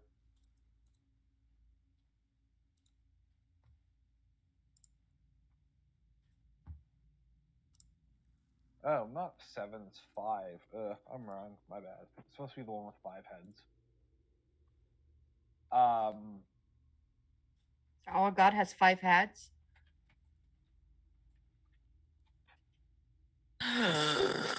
As you make your way back towards the cavern, there's still the gigantic ripped hole in the ceiling. You can see from it the sort of bright, creeping fingers of dawn reaching up throughout it.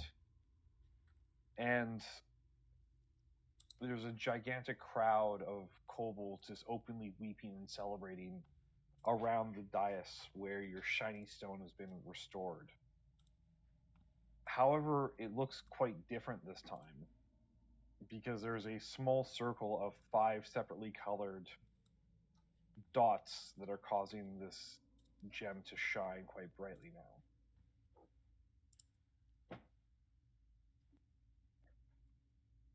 I'm going to say that Nice. as you hand Dox off to a cleric who quickly restores her. Watch out for the knives. I come out of it still screeching, and I stop. I am okay. invincible. We won. We won. I am invincible. You are invincible. Like, you're still alive.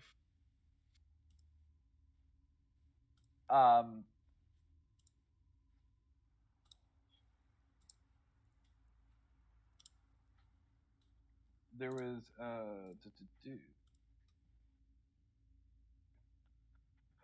as you sort of gather around with the crowd towards the shiny stone, which has been restored to its full power, question mark.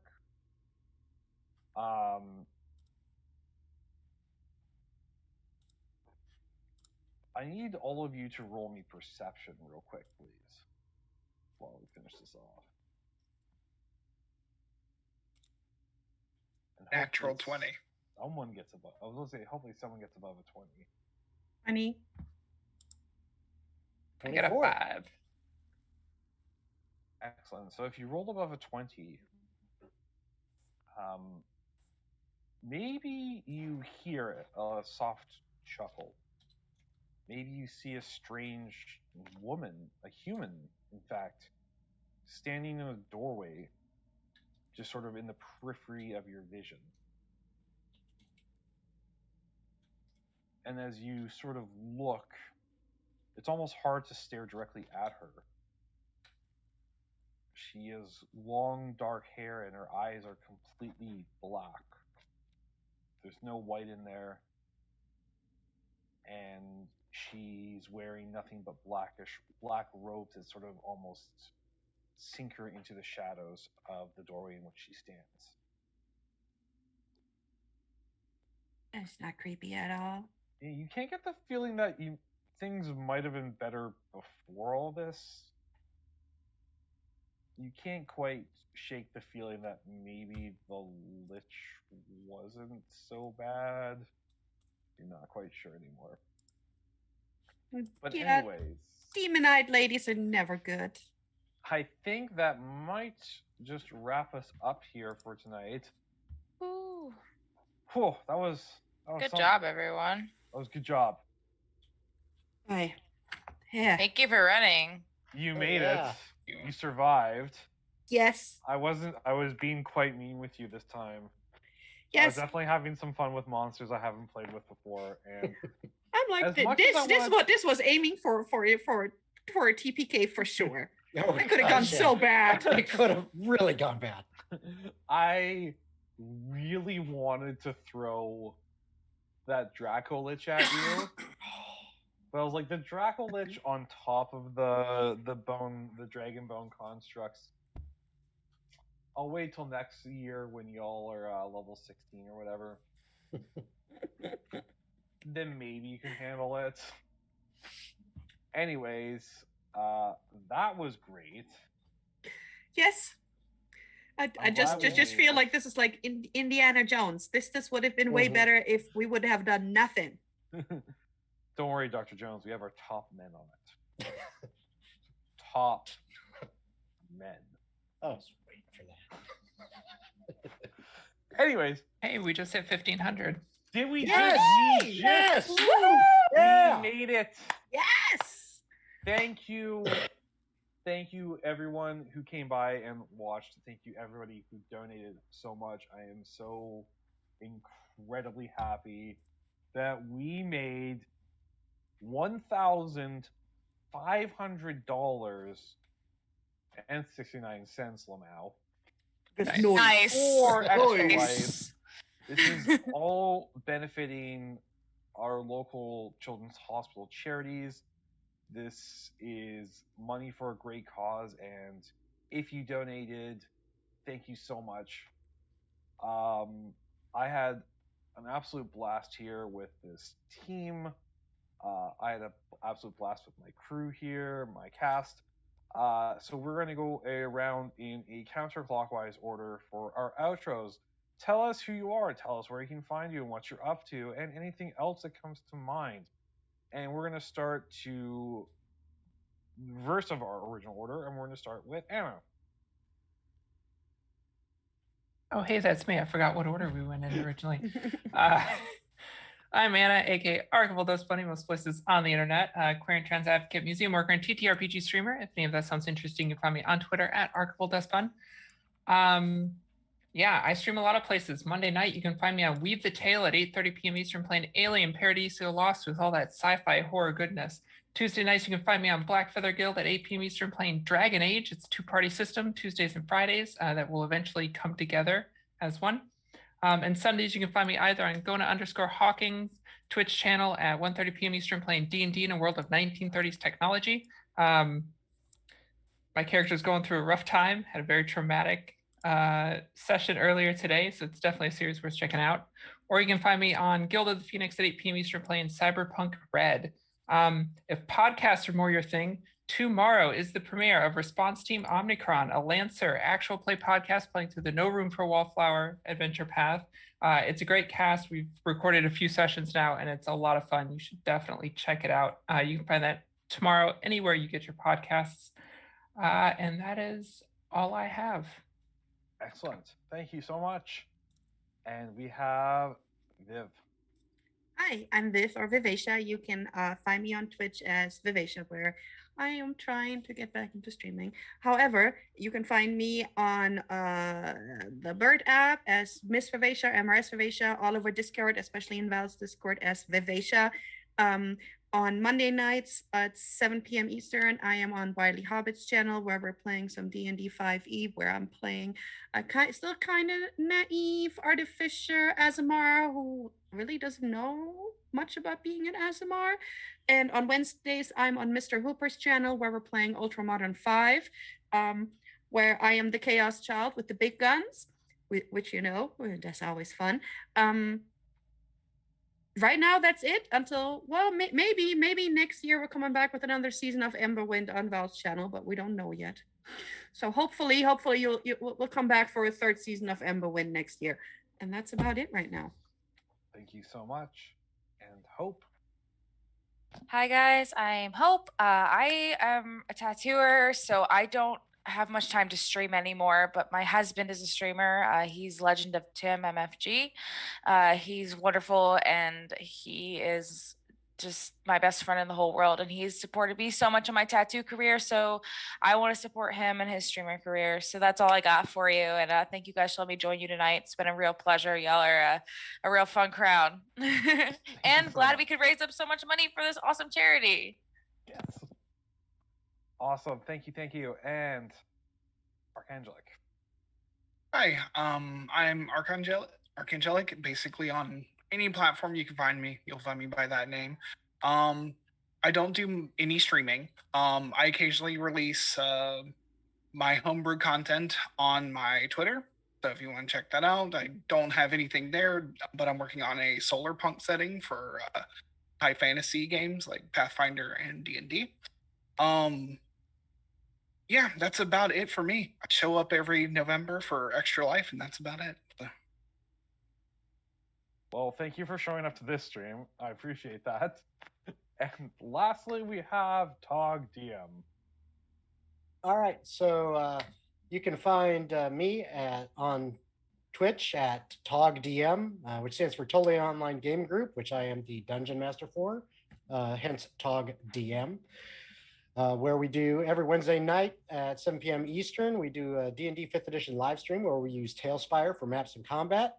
On Thursday nights at 7 p.m. Eastern, I do Tailspire collaborative build streams. And you can also find us on YouTube and Facebook under Totally Online Gaming Group, where we put all our stuff on the YouTube, as well as I do like player and DM advice videos on there. You can also find us on Twitter and Instagram under @TogRoleplay.